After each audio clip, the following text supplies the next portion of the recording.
ஹரே ராம ஹரே ராம ஹரே ராம ராம ராம ஹரே ஹரே ஹரே கிருஷ்ண கிருஷ்ண கிருஷ்ண ஹரே ஹரே ஹரே ராம ராம ராம ஹரே ஹரே ஹரே கிருஷ்ண கிருஷ்ண கிருஷ்ண ஹரே ஹரே ஹரே ராம ராம ராம ஹரே ஹரே ஹரே கிருஷ்ண கிருஷ்ண கிருஷ்ண ஹரே ஹரே योगी राम सूरत कुमार जय गुरु राया योगी राम सूरत कुमार जय गुरु राया योगी राम सूरत कुमार जय गुरु राया श्री गुरुभ्यो नमः வாழ்க வையகம் வாழ்க வளமுடன் குரு வாழ்க குருவே துணை.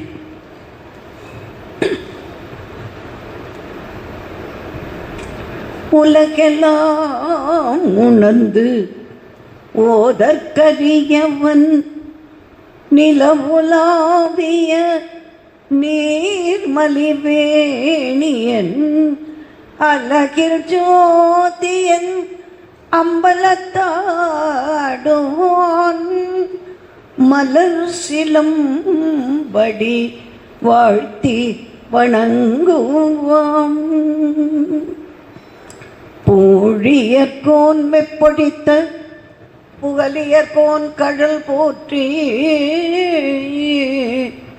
ஆழிமிசை கல்மிதப்பில் அணைந்த பிரான் அடி போற்றி வாழி திருநாவலூர் வன்றொண்டர் பதம் போற்றி ஊழிமலி திருவாதூரர் திருத்தாள் போற்றி ஊழிமலி திருவாதூரர் திருத்தாள் போற்றி.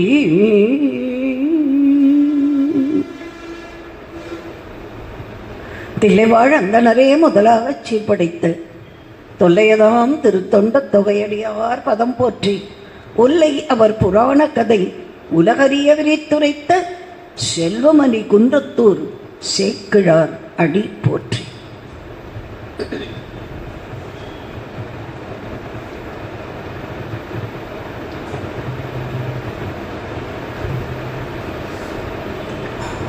எல்லாம் வல்ல பகவானுடைய திருவருளாலும் நம்முடைய குருநாதர் யோகிராம் சுரத்குமார் அவர்களுடைய அருளாசியாலும் பரமபூஜ்ய குருஜி ஸ்ரீ ஸ்ரீ முரளீதர சுவாமிகளுடைய அருளாசியினாலும் சிவகாசியிலே வாசலிது வளர்ந்தோங்கும் வாசலிது என்று யோகிராம் பஜனாசிரமம் சிறப்பாக நடைபெற்று வருகிறது. அருட்பெரும் ஆற்றலை வணங்கி குருமார்களை வணங்கி நல்லறத்தை காக்கின்ற பெரியோர்களை வணங்கி சிறப்பாக குமாரவேல் ஐஸ்வர்யா தம்பதிகளை வாழ்த்தி ஒவ்வொரு நாளும் வந்து கேட்கின்றவர்கள், உதவுகின்றவர்கள், சரீரத்தால் பிரயாசப்படுகின்றவர்கள், வாயினால் பாடுகின்றவர்கள், என் பேச்சையும் கேட்கின்றவர்கள் எல்லோருக்கும் வாழ்த்தும் வணக்கமும். இன்னைக்கு மழை இல்லை, மனசு இருந்தால் வரலாம். யாருக்கு கேட்கணுமோ அவங்க வருவாங்க. நான் 5 பேர் உட்கார்ந்தாலும் நான் அப்படித்தான் பேசுவேன். 5000 பேர் உட்கார்ந்தாலும் தான் அப்படி தான் பேசுவேன். நம்ம சொல்கிறது அவருக்காக. தலையை எண்ணி பார்க்கப்படாது, தலைவனை எண்ணி பார்க்கணும். அரசியல்வாதின்னு அனுமானம் கூட்டம் சேர்ந்துருத்தா வரையும்போது நம்ம ஆன்மீகத்தில் அது இல்லை. தட்சிணாமூர்த்தியாக சிவபெருமான் உட்கார்ந்தாரு. எத்தனை பேர் சிஷியர்கள் உட்கார்ந்தாங்க? 4 பேர். அப்போ நீங்களாம் என்ன ரொம்ப பெரியவளாயிட்ட, நிறைய பேர் வந்திருக்கீங்க, ரொம்ப சந்தோஷமாக இருக்கு. வகேச கலாநிதி கீவாஜா அண்ணா எங்கள் குடும்பத்தில் ஒருத்தர், அவருடைய ஆசீர்வாதம் எல்லாம் தான், யோகியாருடைய ஆசீர்வாதம் அவருக்கு, அவரோட ஆசீர்வாதம் எனக்கு. அமைதியான பக்தர். ஒரு தடவை அழுத்தமான ஒரு நாவல் ஆசிரியை அவங்க ஊரில் ராம நவமிக்கு பேச போச்சுன்னு பேசிட்டு வந்தேன். நல்லா பேசினேன். அந்த அம்மாவுக்கு அவ்வளவு சந்தோஷம். எங்கள் கிராமத்துக்கு நீ வந்து, வேலூர்கிட்ட எங்கள் கிராமத்துக்கு நீ வந்தியே, கேட்ட வரம் பாளையம், பேரே பாருங்க. அங்கே போய் பேசிட்டு வந்து ஏதோ புடவை வச்சு உட்காந்துக்கு நான் எதுவும் கண்டிஷனே போட மாட்டேன், வந்துட்டேன். மறுநாள் காலம் வர அண்ணாத்துக்கு வரேன், கிவாஜா அண்ணாத்துக்கு. அண்ணா போயிட்டு வந்தியம்மா, நல்லா இருந்ததா? நல்லா பேசினேன்னா, நல்லா சிறப்பாக கேட்பாளா? அதை ஏன் கேட்குறீங்க அண்ணா? எல்லாரும் அவங்கவுங்க வீட்டு வாசலில் ஈசி சேரை போட்டுட்டு திண்ணையில் உட்காந்துருந்தாங்க. எனக்கு முன்னாடி 30 பேர் தான் நான் உட்காந்துருந்தாங்க. நான் சின்ன வயசு தானே, அப்போ கூட்டம் நிறைய வரல, 30 பேர் தான் நான் உட்காந்தாங்க. அப்போ கொஞ்சம் கண்ணு கலங்கி வருத்தமாக சொன்னேன், ஓ பரவாயில்லையே, உனக்கு 30 பேர் வந்தாங்களா? சிவபெருமான் தட்சிணாமூர்த்தியை வந்தபோது 4 பேர் தானமா கேட்டா, அதை விட உனக்கு நிறைய வந்திருக்காளே, சந்தோஷப்படுத்துகிறாரா என்ன? ஆக நீங்கள் வந்திருக்கிற ஒவ்வொருவரையும் பழகி, நீங்கள் 5000 பேர் உட்காந்தா நான் எப்படி பெரிய புராணம் பேசுவேனோ அதே மாதிரி தான் பேசுவேன். ஏன்னா குருஜியோட ஆசீர்வாதம், குரு பகவான் கேட்டுருக்க இல்லையா? நமக்கு ஒரு ஆத்ம திருப்தி இருக்காதியாம்மா. நம்ம படித்ததை 4 பேருக்கு சொல்கிறோம், அதை அவங்க கேட்டு குழந்தைகள் கூட நான் அந்த புரியறதம்மான்னு புரியறதுன்னாங்க. அதுதான் வேணும். நான் எனக்கு தெரிஞ்சதெல்லாம் கடை கடை ஒப்பிச்சு, இந்த அம்மா என்ன பேசுனாங்கன்னே தெரியலன்னு குழந்தை சொல்லக்கூடாது, அதுக்கு புரியணும். ஏன் இந்த கதையை நம்ம கேட்கணும், இதனால நமக்கு என்ன அப்படின்னு அந்த குழந்தைகள் கேட்கக்கூடாது.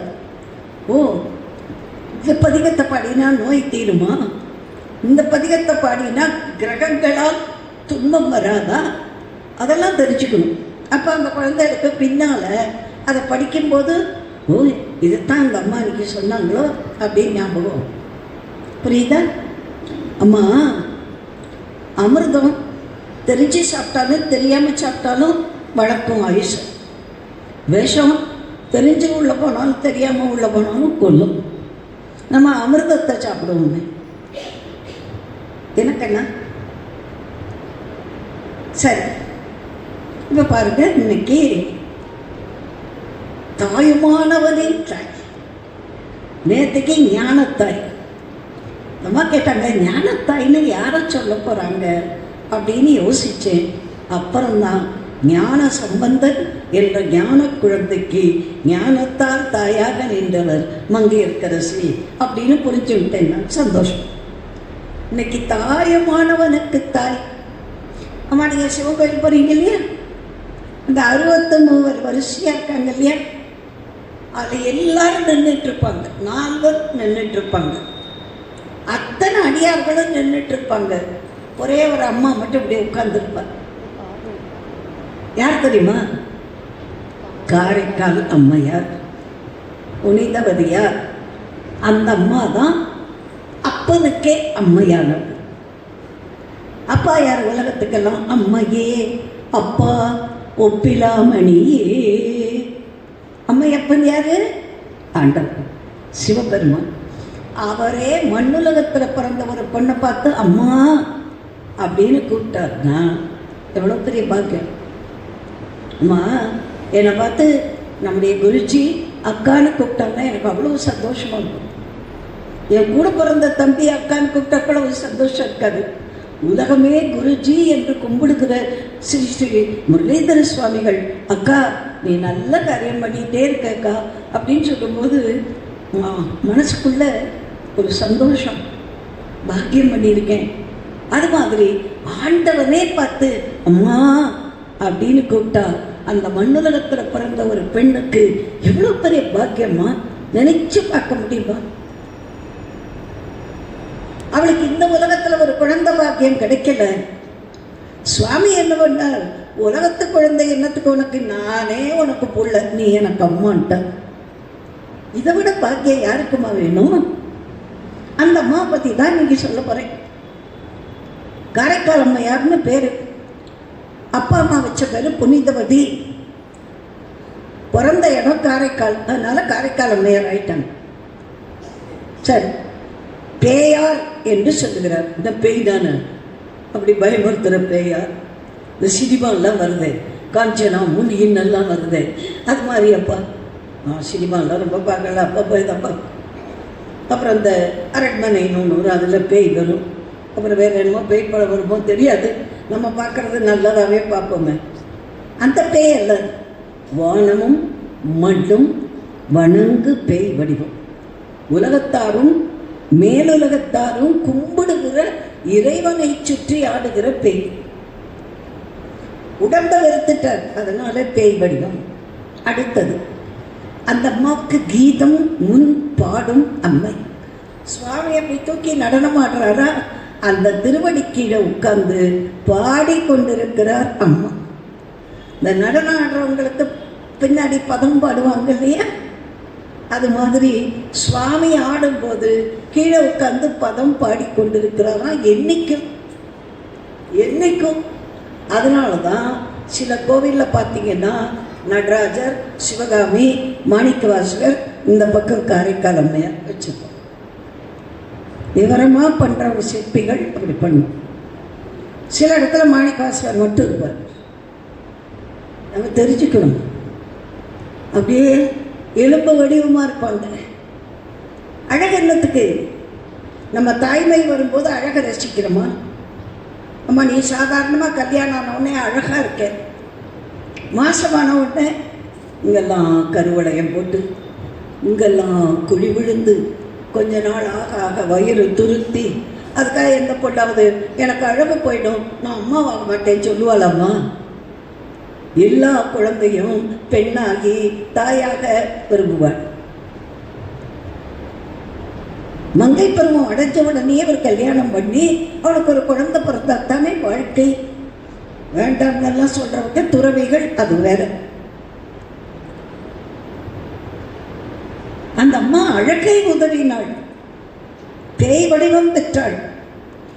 உலகத்திலேயே ஒரு புரட்சி பெண்மணி கரைக்கிழமையார். கணவனை பிரிந்தும் ஒரு அம்மா சைவத்தை வளர்க்க முடியும்னு காட்டினார். மூத்த திருப்பதிகம் பாடினார். தேவார மூவருக்கும் முன்னாடியே அப்பர், சம்பந்தர், சுந்தரர் பாடும் முன்னாடியே மூத்த திருப்பதிகம் இலக்கியத்தில் தமிழில் பாடினவங்க கரைக்கிழமையார். அதை விட அந்தாதிங்கிற முறையை பாடினவர் கரைக்கிழமையார். இரட்டை மணி மாலைங்கிற இலக்கிய வகையை பாடினது அம்மையார்.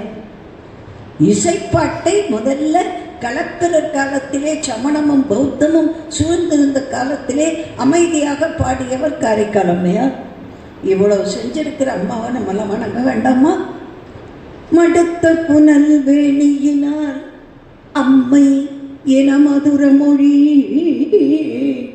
கொடுத்தருள பெற்றவரை குலவிய தாண்டவத்தில் அவர் எடுத்தருளும் சேவடிக்கு என்றும் இருக்கின்றாரை அடுத்த பெரும் சீர்பரவல் ஆரளவாயினதம்மா.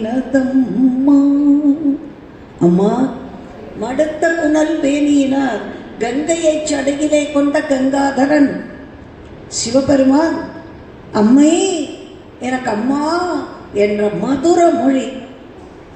நம்ம குருஜியோடது என்னது? மதுர முரளி. முரளினாலே மதுரம் தான். அதரம் மதுரம், வதனம் மதுரம், நயனம் மதுரம், ஹசிதம் மதுரம், ஹிருதயம் மதுரம், கமனம் மதுரம், மதுராதிபதே அகிலம் மதுரம். எல்லாமே மதுரமொழி கொடுத்தருள பெற்றவர். தாண்டவத்திலே எடுத்தருளும் சேவடிகள் என்றும் இருக்கின்றன. என்னைக்கு உட்கார்ந்திருக்காங்க அந்த அம்மானா சிரஞ்சீவி. ஆக அப்பேற்பட்ட புனிதவதியார் சரித்திரத்தை இன்றைக்கு பார்க்க போறோம்.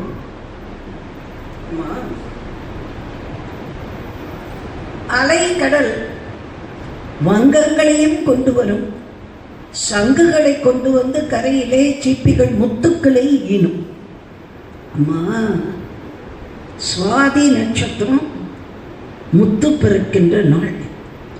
இந்த அம்மாவோட குரு பூஜை பங்குனி சுவாதி. நம்முடைய பகவானுடைய ஜென்ம நட்சத்திரம் சுவாதி. எவ்வளோ பெரிய பாக்கியம்! சுவாதி முத்து பிறக்கின்ற நட்சத்திரம். அப்படியே கரையிலே வங்கங்கள் கப்பல்கள் வரக்கூடிய காரைக்கால் கடற்கரை. அங்கே அந்த கூனல் வலை ஏறி வந்து சிப்பிகள் முத்துக்களை ஈனும் அப்பேற்பட்ட வளமான காரைக்கால். அதிலே வளமான குடி பிறந்த நகரத்தார் என்ற தனவணிகர் குடியிலே பிறந்தவன் தனதத்தன். அவனுக்கு பொங்கிய பேரழகு மிக திருமகள் போல வந்து அவதரித்தவர் புனிதவதியார். அம்மா, நம்ம வீட்டிலெல்லாம் உங்கம்மா பேர் திலகவதி, திலகவதி, புனிதவதி, மங்கேற்கரசி, மீனாட்சி, காமாட்சி இப்படியெல்லாம் வைக்க மாட்டேங்கிறாங்களே. நிரோஷாங்க. நிரோஷானா என்னத்தம் தெரியுமா? ரோஷானா ரோஷம், கோபம். நிரோஷானா கோபம் இல்லை, ரோஷம் கட்டவன்னு அர்த்தமா? நிரோஷினி போங்க. பிஷு பிஷு பிஷுக்கிறாங்க. என்ன அர்த்தம் தெரியுதா? ஏன் அழகான தமிழ் பேர் வச்சாங்க? திலகவதியார், புனிதவதியார், மங்கையர்க்கரசியார் வைக்கணுமா? நமக்கெல்லாம் பேர் வச்சா தப்பா போச்சா? சரஸ்வதி, மீனாட்சி, காமாட்சின்னு வச்சா தப்பா போச்சா? அவ்வளோ நல்லதானே இருக்கும். இந்த குழந்தைகள்லாம் சொல்லுது அதெல்லாம் கர்நாடக பேர், அதெல்லாம் பழைய பேர். அப்போ புரியாம பேர் வச்சா அது என்னன்னே புரியாம பையன்களுக்கே எப்படி வர இஷான்கிறோம், நிஷான்கிறோம். எல்லாம் தமிழ் பேரே இல்லை. பழையப்பன், ஆண்டியப்பன், அழகப்பன், முத்தப்பன், அருணாச்சலம், அண்ணாமலை வைக்க முடியாதா? நான் நம்ம ஊரில் பேரால என்னமோ நான் தமிழ் பேராசிரியை கொஞ்சம் ஆசையாக சொல்லிட்டேன், கோச்சுக்கவி.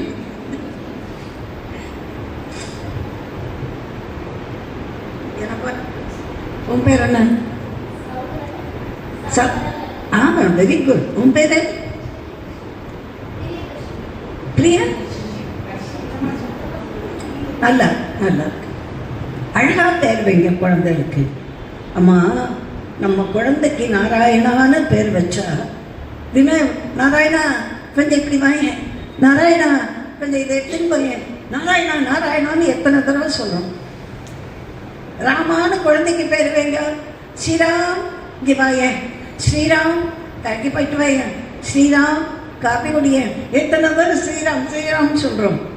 பகவான் உகந்து பார்த்தியா ராமநாமத்தை சொல்ல. அப்படி வைக்கணுமா? சுவாமி பேரை வச்சு யாரும் கிட்டு போனதில்லை. அதை ஆழ்வார் சொல்றார், நம்பி பிம்பி என்று நாட்டு மானிட பேர் வைக்காதீங்கோ. நாரணன் அன்னை நரகம் புகாள். நாராயணான்னு பிள்ளைக்கு பேர் வச்சா நீயே நரகத்துக்கு போக மாட்டேன். பெரிய பாக்கியம். நாராயணான்னு பேர் வச்சா நீயே நரகத்துக்கு போக மாட்ட. ஏன்னா ஒரு நாளைக்கு எத்தனை தடவை நாராயணா நாராயணா. எங்கள் அப்பா பேர் நாராயணன். நான் அந்த பேரை சொல்லப்படாத அப்பா பேரை, இருந்தாலும் நாராயணம் பெருச்சு. அம்மா, என் கணவர் பேர் ராமநாதன். சொல்லப்படாது, சொல்கிறேன். இப்பெல்லாம் முந்தையெல்லாம் வீட்டுக்கார பேரை சொல்ல மாட்டாங்க. இந்த எலெக்ஷனுக்கு சில டீச்சர்கள் வருவாங்க. இந்த அம்மா மட்டும் வீட்டில் இருக்கும். உன் பேர் என்னம்மா? பாண்டீஸ்வரி.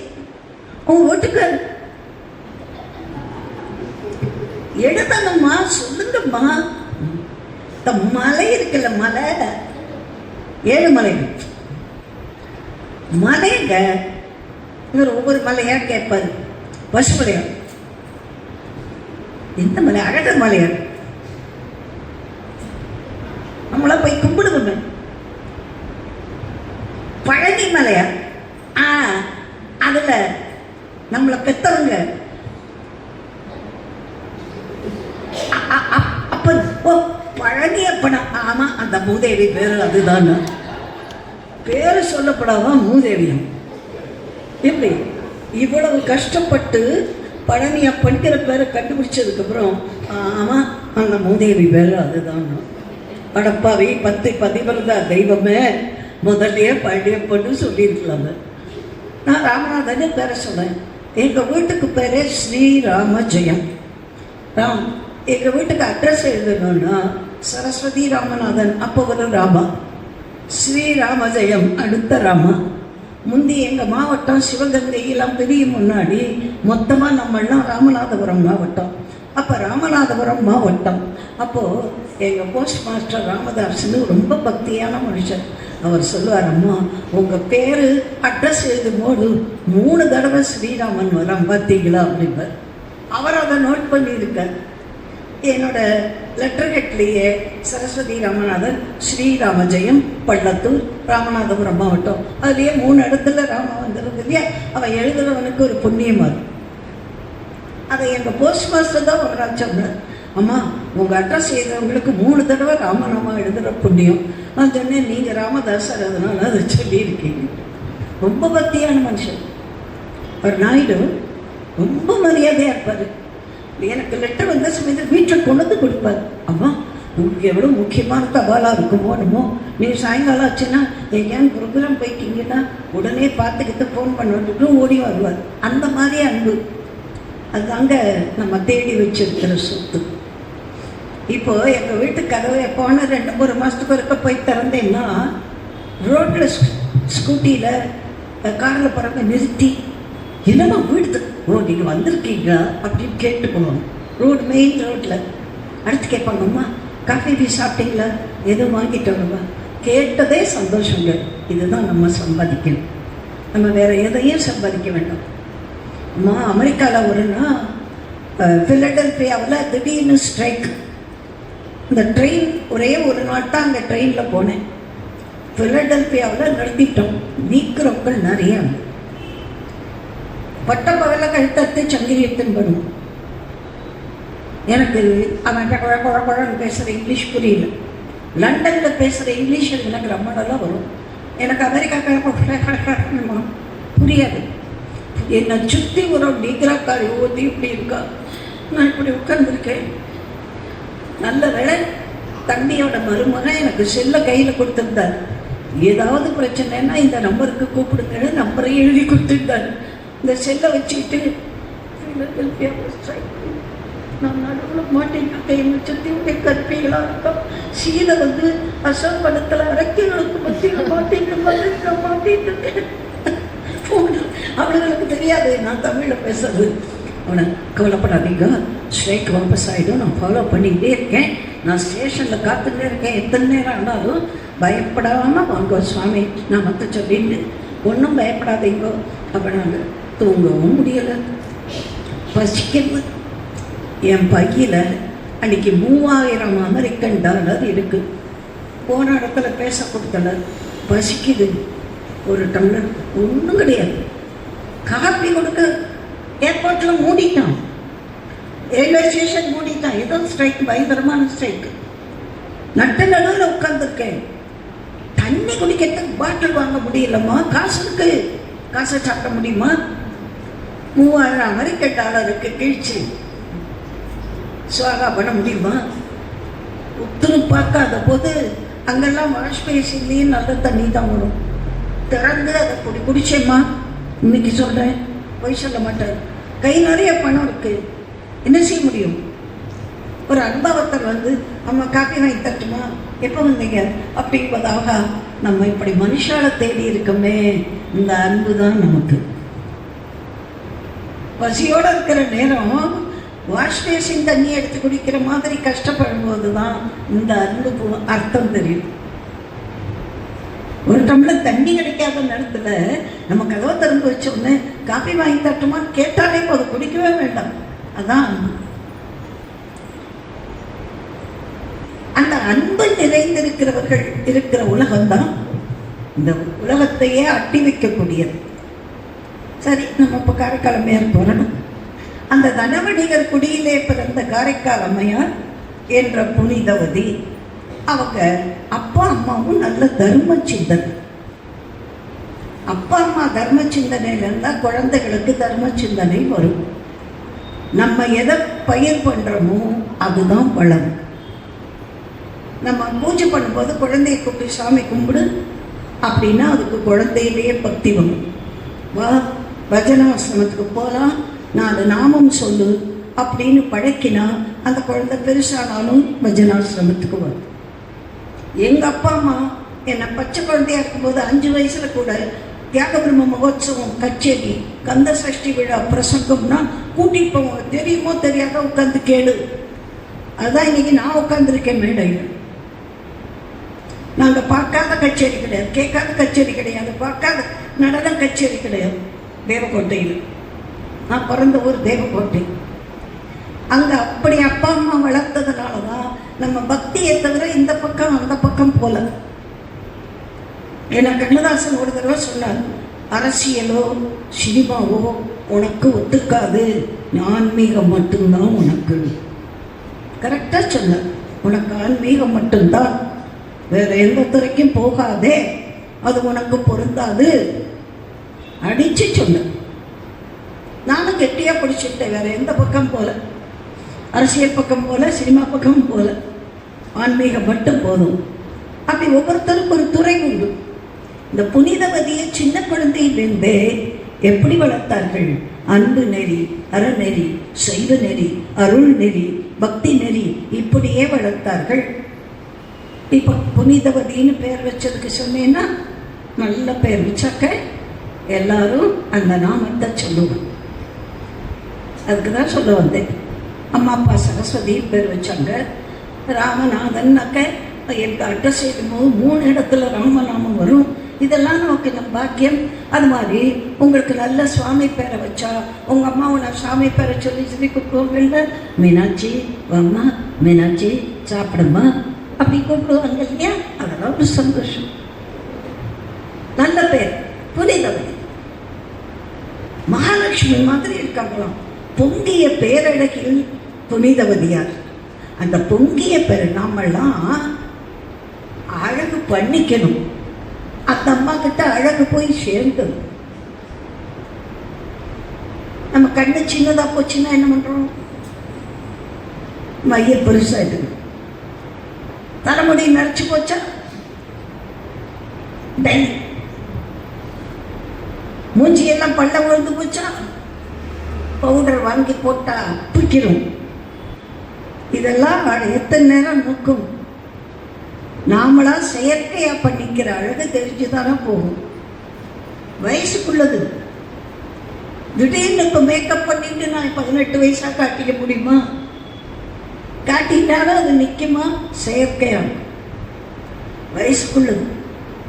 இயற்கை இயற்கை, செயற்கை செயற்கை. அப்படிப்பட்ட அழகோடு இருந்த பெண் புனிதவதியை நாகைப்பட்டினத்திலே நிதிபதி என்ற அதே செட்டியார் வணிகர் குலத்தைச் சேர்ந்தவர், அவர் பிள்ளை பரமதத்தனுக்கு மனம் பேசினார். எப்படி அந்த காலத்தில் எப்படி கல்யாணம் பேசுவாங்க? குலம் பேசி குணம் பேசி அப்புறம் தான் மனம். முதல்ல குலம் பேசுவாங்க, அப்புறம் குணம் எப்படின்னு கேட்பாங்க, அப்புறம் தான் மனம் பேசுவாங்க. இப்போ எப்படி தெரியுமா? பணம் பேசி பவுன் பேசி அப்புறம் தான் கல்யாணம்.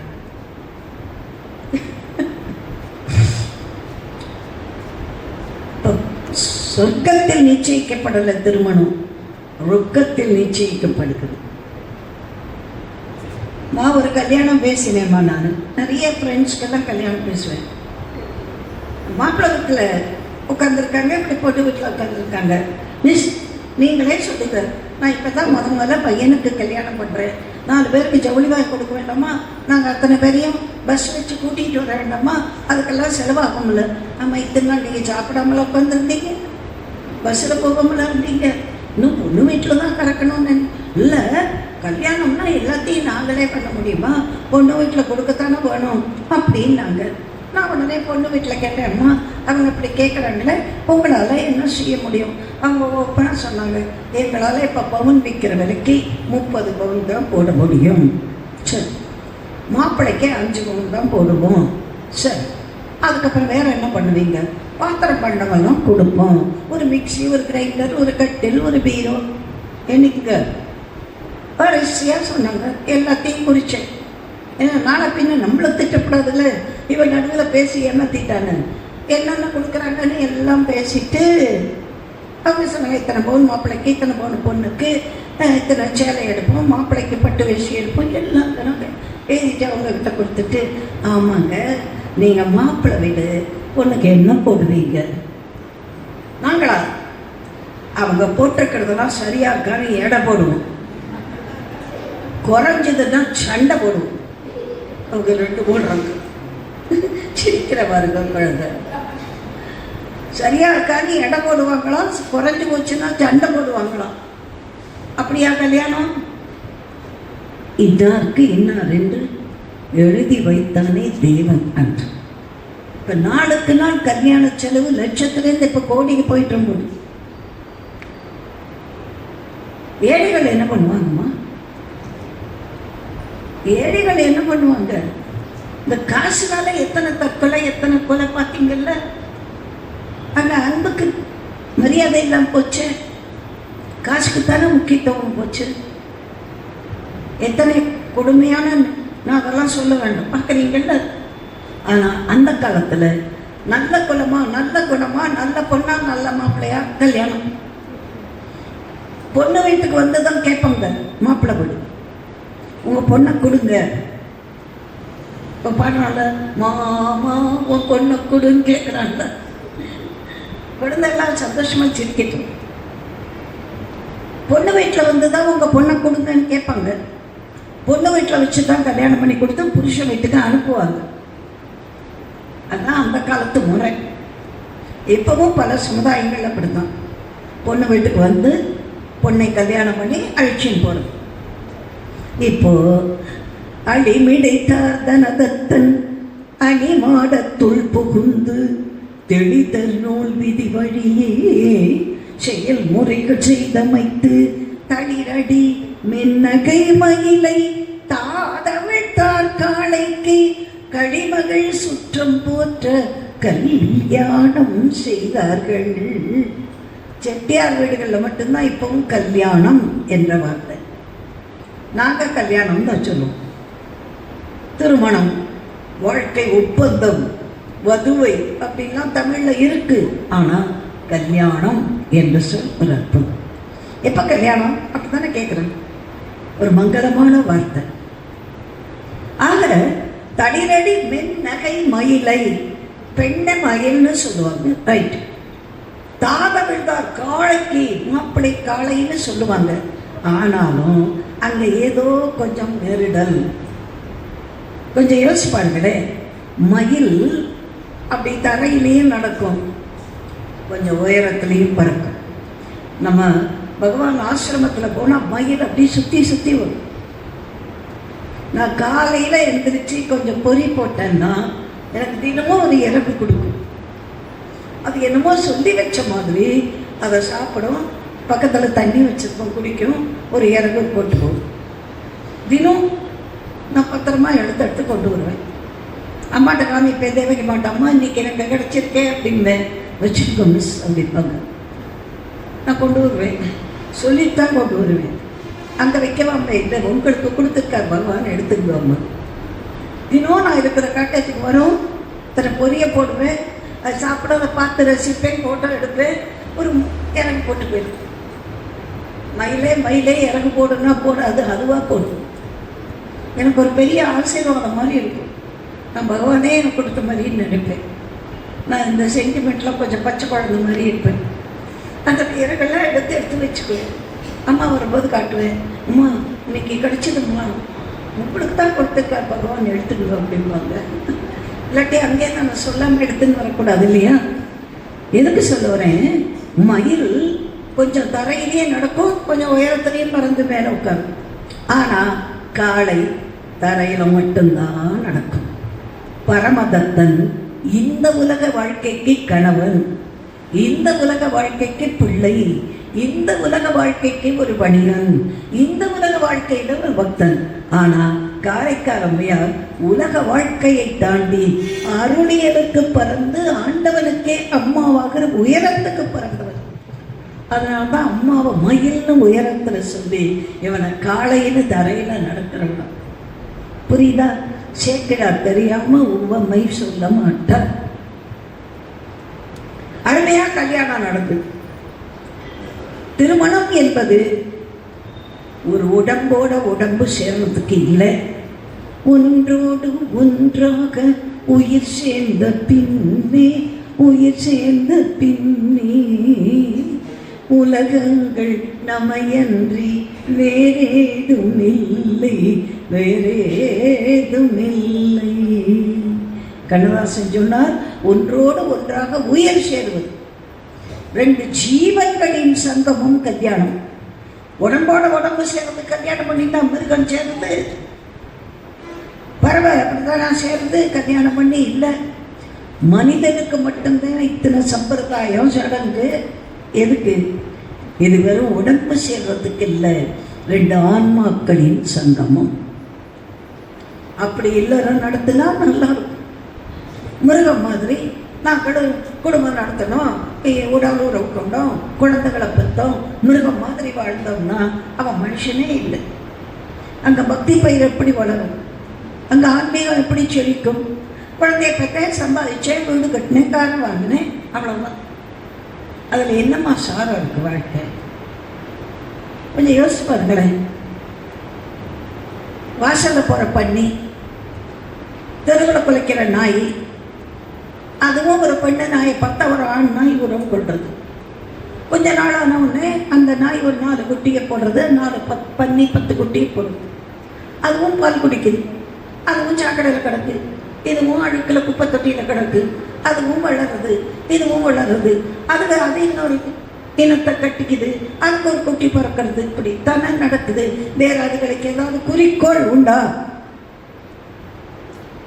மனுஷனுக்குத்தான் நம்ம இருக்கிற நிலையிலேருந்து கொஞ்சம் உயரணுங்கிற குறிக்கோள்.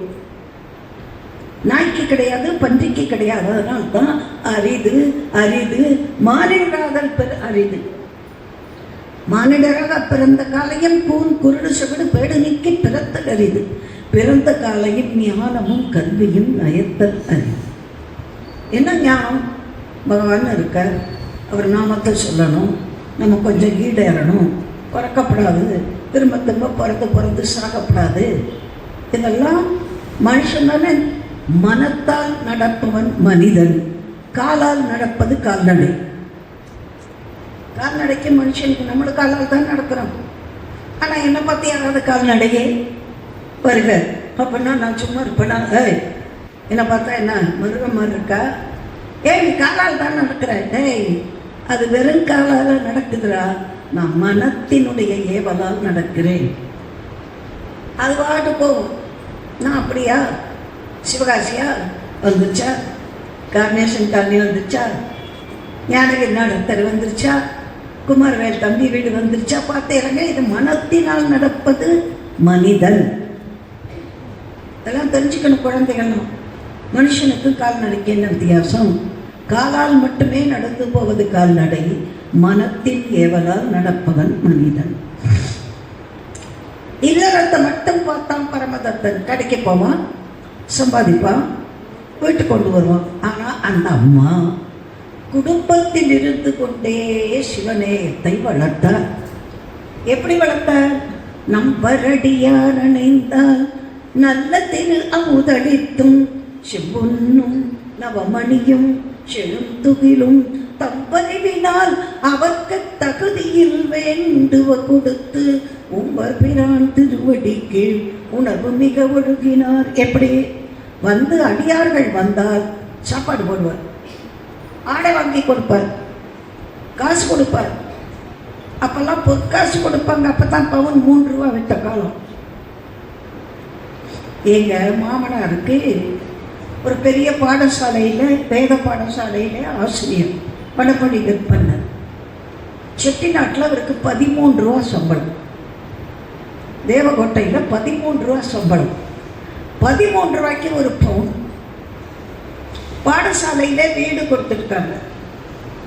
அவருக்கே ஒரு பசுமாடு, ஒரு கன்று உண்டு. வீட்டை சுற்றி தோட்டம் போட்டிருப்பாங்க. புடலங்கொடி இருக்கும், கத்திரி செடி இருக்கும், வெண்டை செடி இருக்கும், ஒரு கருவேப்பிலை மரம் இருக்கும், ஒரு முருங்கை மரம் இருக்கும், ஒரு நாரத்தை மரம் இருக்கும், ஒரு எலுமிச்சை மரம் இருக்கும். எலுமிச்சம்பழத்தை வாங்குவாங்க, அதை பறித்து அதை ஜூஸ் போட்டு வெந்நீர் விட்டு உப்பு போட்டு சீனி போட்டு ஒரு வேளை குடிப்பாங்க. நாரத்தம்பழத்தை வாங்கி ஒரு நாள் சாறு பிழிஞ்சு நாரத்தம்பழ சாதம் எலுமிச்சம்பழ சாதம் மாதிரி பண்ணுவாங்க. ஒரு நாள் முருங்கைக்காயை பறித்து குழம்பு பண்ணுவாங்க. ஒரு நாள் புடலங்காயை பறித்து வீட்டில் இருக்கிற செடி கொடி, மாட்டினுடைய பாலை உரத்தின தயிர், அதில் சில சமயம் கடைஞ்சி வெண்ணெய் எடுத்து நெய்யும் எடுப்பாங்க. ஒரு நிம்மதியான குடும்பம், அளவான செலவு, அளவான ஆசைகள். இப்போ நமக்கு எவ்வளவு லட்சம் வந்தாலும் போகிறதாலும் 13 ரூபா சம்பளத்தை அப்படியே ஒரு பவுனாக வாங்கிடுவானா. எங்கள் அம்மா கல்யாணத்துக்கு ஒவ்வொரு மாத சம்பளத்தையும் ஒவ்வொரு பவுன் வாங்கி வைப்பாரோம். நான் உடனே கேட்டேன்னா, எனக்கு தாய் மாமாவே கணவர், எங்கள் தாத்தாவே மாமனார். எங்கள் தாத்தாட்ட கேட்டேன், என் தாத்தா நீங்கள் அப்போ உங்கள் பொண்ணுக்கு வாங்கி வச்சிக்கல, அப்போ எனக்கும் சேர்த்து வாங்கி வச்சிருக்க கூடாதா? அப்போ அவர் சொன்னார், அப்போ நீ எனக்கு மருமகளாக வரப்போறேன்னு தெரியாது. 13 ரூபாய்க்கு ஒரு பவுன் விற்றுதே தவிர 13 ரூபா கிடைக்கிறதுக்கு நான் என்ன பாடுபட்டேன் தெரியுமா? இன்னைக்கு நமக்கு லட்ச ரூபா வந்தாலும் போதல்ல, போதுங்கிற மனசு வரல. அடுத்த வீட்டில் ஆடி கார் வாங்கிட்டாங்க, நம்ம மட்டும் மாருதி கார் பழசு வச்சுட்டு போட்டி தானம்மா. அடுத்த வீட்டில் ஒவ்வொரு ரூம்லேயும் ஏசி போட்டாங்க. நம்ம வீட்டில் ஒரே ஒரு பெட்ரூமில் தானே ஏசி இருக்கு, போட்டி. அடுத்த வீட்டு பையன் எம்பிஏ படிக்கிறான், நம்ம வீட்டு பையன் வெறும் பிஎஸ்சி. அவனை வேலை படிக்க சொல்லுங்க, அவனுக்கு முடியலைங்கிறான். அவனை போட்டு படின்னு கழுத்த இருக்கிறாங்க. ஆமாம், 8ஆம் கிளாஸ் படிக்கும் போது, டே நீ டாக்டர் ஆகணும், நீ என்ஜினியர் ஆகணும், நீ காம்படிட்டிவ் எக்ஸாம் எழுதணும், அவன் படிக்க முடியல, தற்கொலை பண்ணிடணும். புரிஞ்சு எடுக்கிறாங்க அம்மா. போட்டி போட்டி போட்டி போட்டி. நீ உன் வாழ்க்கையை நீ பார்த்துக்கோ. அடுத்தவங்களை பார்த்து எப்போ போட்டி பண்ண ஆரம்பிக்கிறியோ உன் நிம்மதி போச்சு. நான் சொல்றதெல்லாம் உங்க வாழ்க்கைக்காக. ஒரு பெண் கணவன் அவன் பாட்டு உலகியல்ல இருந்தாலும் இந்த அம்மா ஆன்ம நெறியை வளர்த்தார்கள். சிவனடியார்கள் வந்தார், உணவு படைத்தார், காசுகள் கொடுத்தார், ஆடைகள் கொடுத்தார், அவர்களை வணங்கி அனுப்பினார். எல்லாரும் நீ நல்லா இருப்பேம்மா, நீ நல்லா சிவனோடு பெற்று வாழ்வேன்னு வாழ்க்கைக்கு போய் வாங்க. இப்படி இருக்கும்போது ஒரு நாளைக்கு பரமதத்தன் கடைக்கு வந்த வியாபாரி ஒருத்தர் 2 மாம்பழத்தை கொண்டு வந்து கொடுத்தார். இப்போ சீசனே இல்லைம்மா. அன்னைக்கு என் பையன் திடீர்னு, அம்மா தென்காசியில் குற்றாலம் போகிற வழியில் எனக்கு தெரிஞ்ச ஒருத்தர் தோப்புக்காரர் இமாம் பசந்த் இப்போ காலகட்ட காலத்தில் கொடுத்துருக்காருமா அப்படின்னு மொத்தம் 10 பழம், 2 கிலோ 10 பழம் சின்னதாக தான் இருக்குது. அதில் 2 பழத்தை எனக்கு பழத்தூர் கொடுத்து விட்டோம். அப்போ 2 பழத்தை கொடுத்தோடனே நினச்சேன், காரைக்கால் அம்மையார் கணவன்ட்ட அவர் ஒருத்தர் 2 மாம்பழத்தை கொடுத்து தானே மாங்கனியாலே மாற்றம் வந்தது. நல்லா கவனிச்சுக்கணும். 2 மாம்பழத்தை கொடுத்துட்டு போயிட்டார். இப்போ நம்ம ஒரு வீட்டுக்கு போகிறோம், நாங்கள் பிஸ்கெட் கொடுத்துருக்கேன், சாப்பிடுங்க, இந்தாங்க தம்பி வீட்டில் பண்ண லட்டு இருக்கு, ஐஸு சாப்பிடுங்க அப்படின்னு சொல்கிறோம்ல. அது மாதிரி ஒருத்தவங்க வந்தவன் வியாபாரத்துக்கு வந்தவன் 2 மாம்பழத்தை கொடுத்துட்டு போயிட்டான். பரமதத்தன் என்ன பண்ணா, கடையில் வச்சுருந்தா யாராவது பார்த்த உடனே கேட்பாங்க இல்லையா, அதுக்காக வீட்டுக்கு கொடுத்து விட்டான். அதில் இருந்த அவன் உலகியல் சார்ந்தவன் கொடுத்து விட்டான். அந்த அம்மா வச்சிருச்சு. சிவபெருமான் அந்த அம்மாவை சோதிக்கலை, அருளணும்னு நினைக்கிறார். சோதித்தாருங்கிறது தப்பு, அருளன். எப்படி வந்தார்? ஒரு வயசான கிழவர். அருணகிரிநாதர் சொல்லுவார்யா, தொந்தி சரிய மகிழே வெளியில நிலை நந்த வசைய முதுகே வடகை இதை தூங்க ஒரு கை தடிமேல் வரமகளின் அலையாடி தொண்டு கிழவன் இவனா என அப்படி வந்தானா. தொண்டு கிழவனா வந்தானா, வயசானது, பஞ்சுப்பதி மாதிரி தலைமுடி தாடியெல்லாம் நரைச்சு போய் பல்லெல்லாம் விழுந்து அப்படி, அம்மா பசி கொள்ளுதுமா, அம்மா பசி கொள்ளுதுமான்னு உள்ள வரும்போதே பசி பசி பசிங்கிறார். வயத்துல பசிக்கிறியான், பசி தலைக்கு ஏறி எடுத்தோம். தலையில பசிக்குமா, பசி தலைக்கேறி விட்டதும். அந்த அம்மா உள்ள போய் பார்க்குறா, சாதம் கரெக்டாக பதமாக இருக்கு, குழம்பு தயாராகிடுது, பக்கக்காய் பண்ணல. சாதம் தயாராக இருக்குது, குழம்பு தயாராக இருக்குது, பக்கக்கறிகள் தொட்டுக்கொள்ள வெஞ்சனம் என்று செட்டிநாட்டில் சொல்லுவாங்க. வெஞ்சனம் அப்படிம்பாங்க. நாங்கள்லாம் காய் தொட்டுக்கிறியா, காய்கறி தொட்டுக்கலையாம்பாங்க. காய்கறி தயாராகலை. அவரா பசிக்கிறார். அவரை இன்னொரு அரை மணி நேரம் உட்காரு, நான் இப்போ தான் அவரைக்காய் தண்ணியில் போட்டிருக்கேன், அளவு நறுக்கி வேக வச்சு தேங்காய், அவர் அது வரைக்கும் தாக்குவார். பசின்னு சொல்லுவார உடனே சாப்பிட வைக்கணும். அந்த அம்மா என்ன பண்ணா, வயசானவராக இருக்கார், சிவனடியாராக இருக்கார், நம்மளை தேடி வந்திருக்கார், இவருக்கு சாப்பாடு போடாமல் பட்னியோ கடவுள் சாதமும் இருக்குது, குழம்பும் இருக்குது. இந்த மாம்பழம் சீசனில் குழம்பு சாத்துக்கும் மாம்பழம் தொட்டுக்கலாம், தயிர் சாத்துக்கும் மாம்பழம் தொட்டுக்கலாம். இல்லையாம்மா, உங்களுக்கு பழக்கம் உண்டா? நான் குழம்பு சாத்துக்கும் மாம்பழம் தொட்டுக்குவேன், தயிர் சாத்துக்கும் மாம்பழம். ஒரு மாம்பழம் தான் போதும். இப்போ சீசன் இல்லை. அதில் தம்பி என் பையன் 2 பழத்தை எனக்கு கொடுத்து விட்டான். அவ்வளவு நல்லா இருந்தது. அப்போ அப்படித்தான், யாராவது வீட்டுக்கு வந்தாங்கன்னா அவங்க அந்த ஒன்றை தான் நறுக்குவேன், அவங்கள கொஞ்சம் கொடுத்துட்டு நான் கொஞ்சம் சாப்பிடுவேன். அதான் ஒரு சந்தோஷம். என் பையன் வாங்கி கொடுத்தாம்மா, ரொம்ப டேஸ்டாக இருந்துச்சு. இப்போ சீசனே இல்லையே, எனக்கே கிடச்சிச்சு. அது குற்றாலம் போகிற வழியில் ஒரு தோப்பு, அவன் அக்ரிகல்ச்சர் டிபார்ட்மெண்ட் இல்லை, அதனால் பார்த்து வாங்கிட்டு தான் ரொம்ப பெருமையாக சொல்லிக்கோ. நம்ம பையன் வாங்கி கொடுத்தோம்.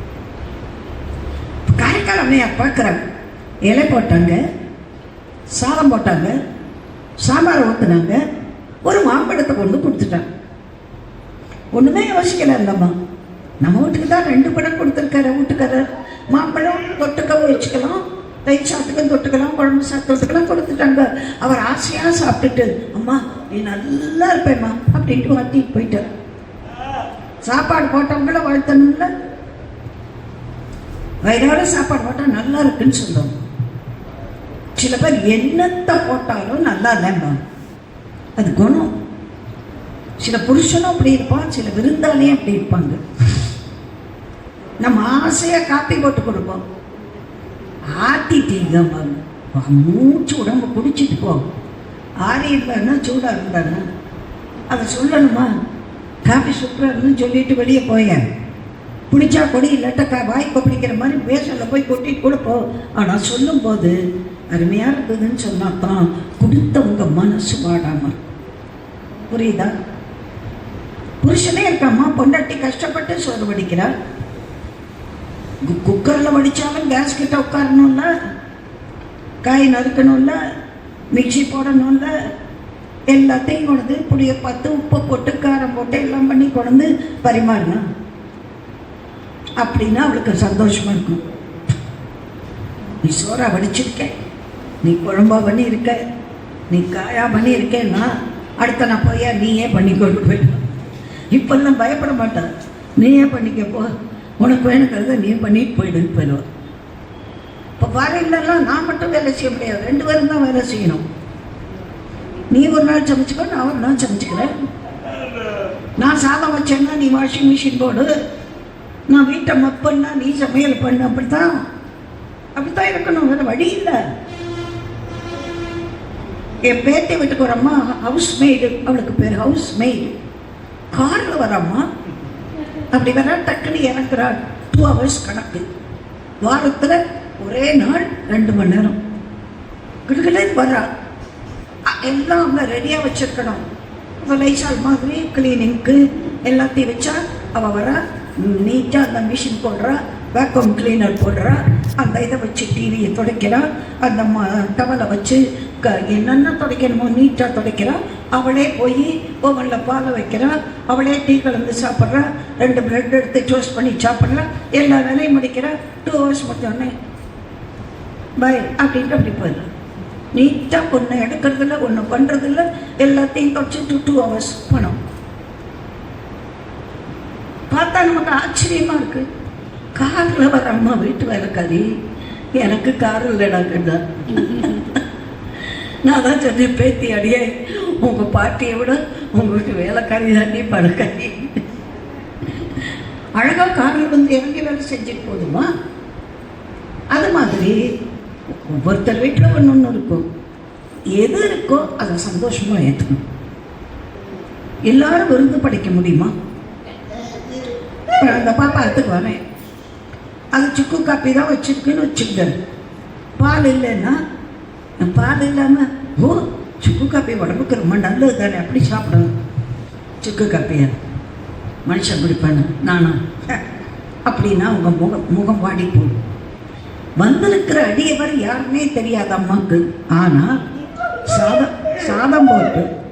சாதம் போட்டு குழம்பு ஊற்றி மாம்பழத்தை கொடுக்க அவர் அருமையாக சாப்பிட்டுட்டு, அம்மா நீ நல்லா இருப்பே கண்ணு, நீ சிவனடியாருக்கு தொண்டு செய்கிற, நீ மிகப்பெரிய பாக்கியசாலி என்று வாழ்த்தி விட்டு போயிட்டார். இப்போ கிழவன் வந்துட்டான். இப்போ மாங்கனியால் தானே அவள் வாழ்க்கையில் மாற்றும். நான் உங்களுக்கு கதை மாதிரி சொல்லிட்டு அப்புறம் பாடல்களை சொல்லுவேன். நேராக வந்துட்டான் வீட்டுக்காரர். கடையிலேருந்து வந்த உடனே குடிக்கிறாங்க. அவங்களாம் லேட்டாக தானே வருவாங்க. ஒரு 2 மணி போல் வந்தால் குடித்தோம், துண்ணல் குசிட்டு வந்து உட்காந்தான். இப்போ அந்த அம்மா எல்லா பக்க காயெல்லாம் பண்ணியாச்சு. காய், கூட்டு, அப்பளம், வறுவல், சாதம், குழம்பு எல்லாம் போட்டுட்டு இன்னொரு மாம்பழம் இருந்தது, அதையும் கொண்டு போட்டார். நானாக இருந்தால் போட மாட்டேன். நானாக இருந்தால் என்ன பண்ணுவேன்னு தெரியுமா? அதில் ஒரு துண்டை எனக்கு நறுக்கி வச்சுட்டு தான் போடுவேன். ஆனால் காரைக்கால் அம்மையா அப்படியே இந்த பழத்தை கொடுத்துட்டேன்.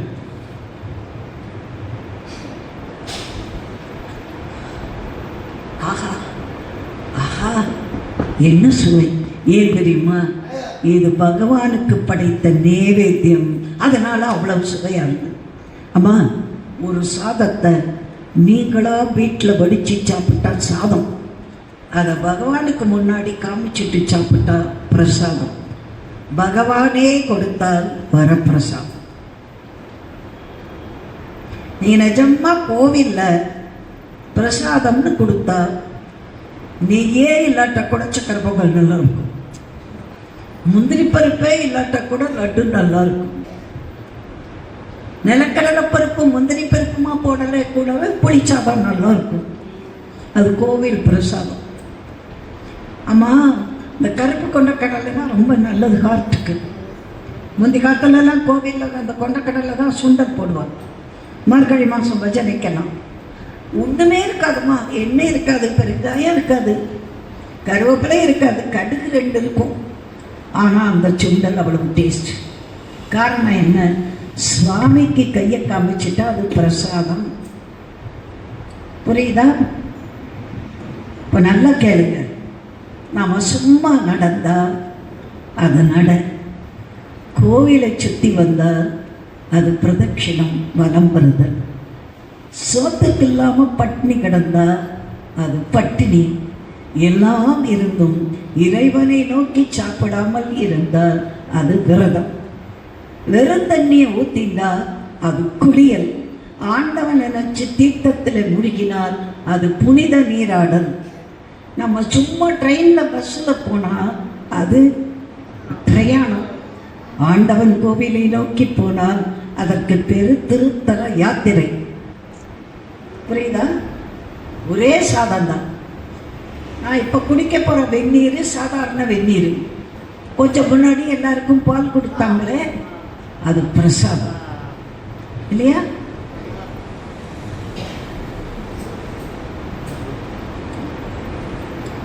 சுவாமியோட பிரசாதம். அதனால அந்த மாம்பழம் அப்படி ஸ்வீட்டா இருக்கும்.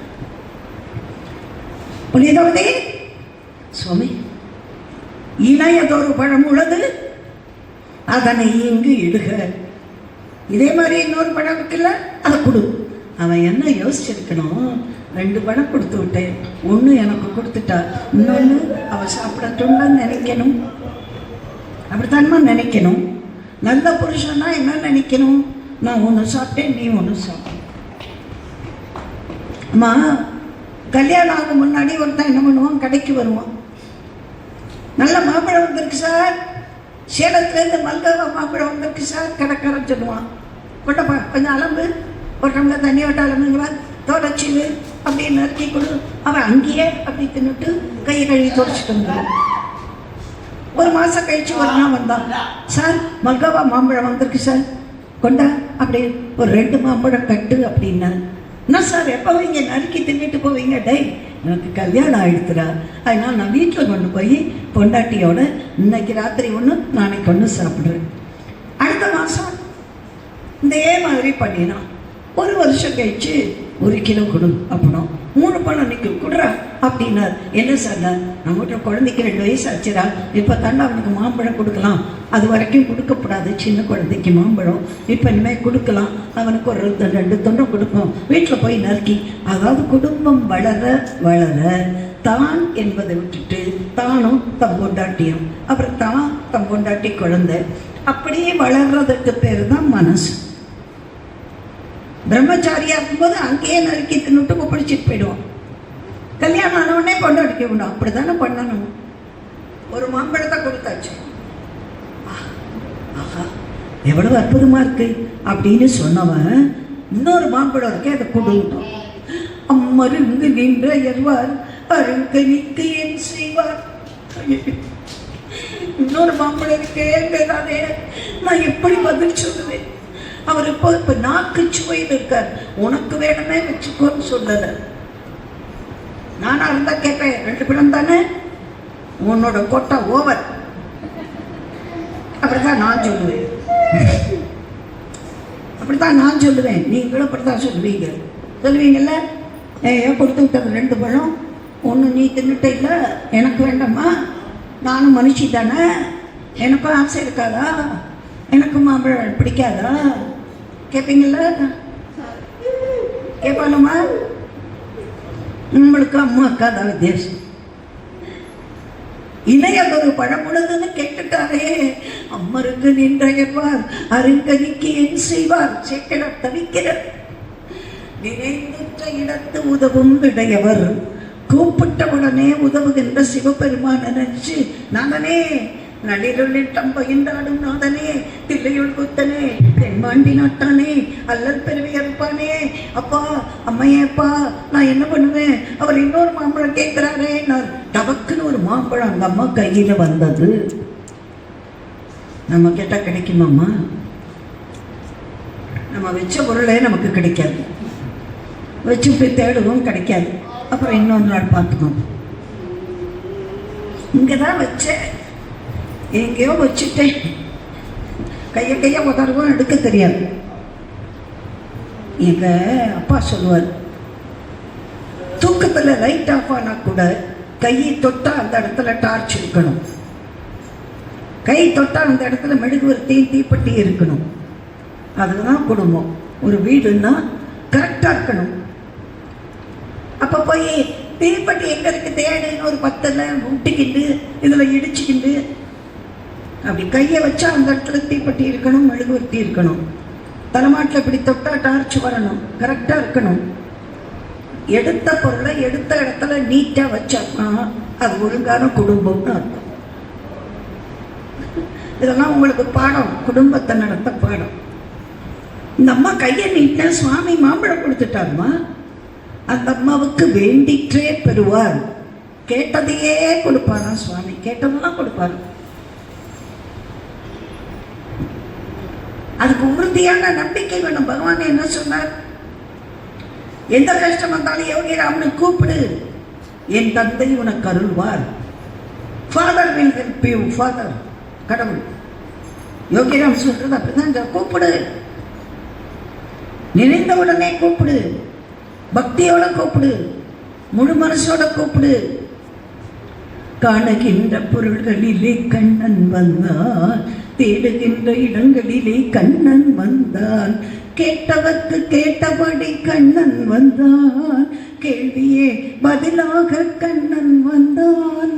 கேள்வியே பதிலாக கண்ணன் வந்தான், கேட்டவருக்கு கேட்டபடி வருவான். இந்த அம்மா என்ன கேட்டா, இன்னொரு மாம்பழம் கேட்கிறாரே, நான் என்ன பண்ணுவேன்னா மாம்பழத்தை கொடுத்துட்டார் சுவாமி. சுவாமி ஆனந்த கண்ணீரோடு ஓடி வந்து கணவனுக்கு அந்த மாம்பழத்தை கொடுத்தார். அதை எடுத்து கடிச்சா பாருங்க, அற்புத சுவை, அதிசய சுவை, ஆனா உலகத்துல நான் காணாத சுவை அப்படின்னுட்டு. ஆமா, ஒரே வியாபாரி தான், ஒரே மரத்து பழம் தான், 2 பழம் கொடுத்தான், அது நல்லா இருந்தது. இது மிக மிக மிக மிக மிக மிக நல்லா இருக்கேன், இது எங்கேருந்து உனக்கு கிடைச்சது? அம்மா அது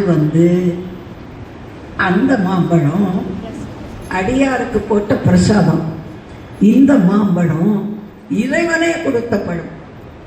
அப்ப டேஸ்ட் இருக்குமா இருக்காதா? இறைவனே கொடுத்திருக்காமா. நான் சொன்னது அது பிரசாதம், இது வர பிரசாதம். அப்ப எப்படி இருக்கும்? அந்த அம்மா நான் பொய் சொல்லாம உள்ளத சொல்றீங்க, நீங்க 2 மாம்பழம் கொடுத்துருந்தீங்களா, சிவனடியாருக்கு ஒன்று போட்டுட்டீங்க, நீங்க இன்னொரு மாம்பழம் எங்கேன்னு கேட்ட உடனே சிவபெருமான வேண்டினேன். ஓஹோ, சிவபெருமான வேண்டினா மாம்பழம் உனக்கு கொடுப்பாரோ சந்தேகம். அப்ப இன்னொரு மாம்பழம் வரவழைச்சு கொடு. அங்கதான் அங்க நெருடல். முதல் படத்தை கேட்கும் போது இவன் சந்தேகமே இல்லாம கேட்டான். இப்ப சிவபெருமான் அருள்வாரோ அப்படிங்கிற சந்தேகத்துல கேட்டோம். இப்ப என்னாச்சு? அடுத்த மாம்பழம் வந்துருது கையில. அந்த அம்மா கொடுத்தா. இவன் அதிசயிச்சு போய், இவங்க சாதாரண பொண்ணா, மாம்பழம் கொடுன்னா உள்ள வரா டவக்கு நேரமோ மரத்தில் பறிச்சுன்னு வர மாதிரி கையில் டக்கு டக்குன்னு சிவபெருமான் கொடுக்குற அப்படின்னு வாங்கினா மறைச்சிருச்சு. இது ஏன் சாப்பிட கிடைக்கல? இதுக்கு முந்தின பழம் சாப்பிட கிடைச்சதில்லை, இது ஏன் கிடைக்கலன்னா முந்தின பழம் சந்தேகப்படாம சாப்பிட்டான். இப்ப சந்தேகப்பட்டதால் அவனுக்கு சாப்பிட வேண்டாம், மறைச்சிட்டு. பகவான் அருள்ல சந்தேகப்பட்டால் நமக்கு கிடைக்காது. நீ கொடுப்பாய், நீ தருவாய், நீ அருள்வாய், எனக்கு நீ உதவுவாய், நம்பிக்கை. சில பேர் கடவுள்கிட்ட போய் சேலஞ்ச், சுவாமி நீ சக்தி உள்ள தெய்வமா இருந்தா, அதெல்லாம் இருந்தா உங்ககிட்ட நான் ப்ரூவ் பண்ணணும், சுவாமிக்கு தேவையா? நீ சக்தி உள்ள தெய்வமா இருந்தா இதை நடத்தி கொடு, உனக்கு நான் கோயிலுக்கு தேங்காய் உடைக்கிறேன். உங்கள் பிள்ளைய வேத விட்ட கண்டிஷன் போட்டு இந்த காரியத்தை நடத்தி கொடுத்தா உனக்கு தேங்காய் உடைக்கிறேன். என்ன சுவாமிகிட்ட போய் பிஸ்னஸ் நீ செய்யல, நீ தான் கதி, உனத்தான் நம்புறேன். அடி எவர் இச்சையில் எவை எவை உற்றன அவை தருவித்தருள் பெருமாளே முடிச்சிடணும். நீ தான் நான் என்ன ஆசைப்பட்டாலும் நியாயமானதை நிறைவேற்று, அவ்வளோ. வேண்டத்தக்கது அறிவோய், நீ வேண்ட முழுதும் தருவோய். என் மாதர் சங்க தேவாரக்காரங்களை வரல, இன்னைக்கு தேவாரக்குழு வரலையே. வேண்டத்தக்கது அறிவோய் நீன்னு திருவாசகம் சொல்லும்போது அவங்க இருந்தால் கூட சொல்லுவாங்களே. ஆக இந்த மாம்பழம் மறைஞ்சு போச்சு. இவனுக்கு என்னமோ இவனுக்கு இது சாதாரண பொண்ணு இல்லை. ஏன்? நான் கல்யாணம் பண்ணி வரும்போது இருந்த பொண்ணு அப்புறாணி புனிதவதி. ஆனால் இன்னைக்கு இன்னொரு மாம்பழம் எங்கேங்கிறேன், உள்ளே போகிறா, கண் கலங்குறா, மாம்பழம் வளர்ந்து கொடுக்குறான்.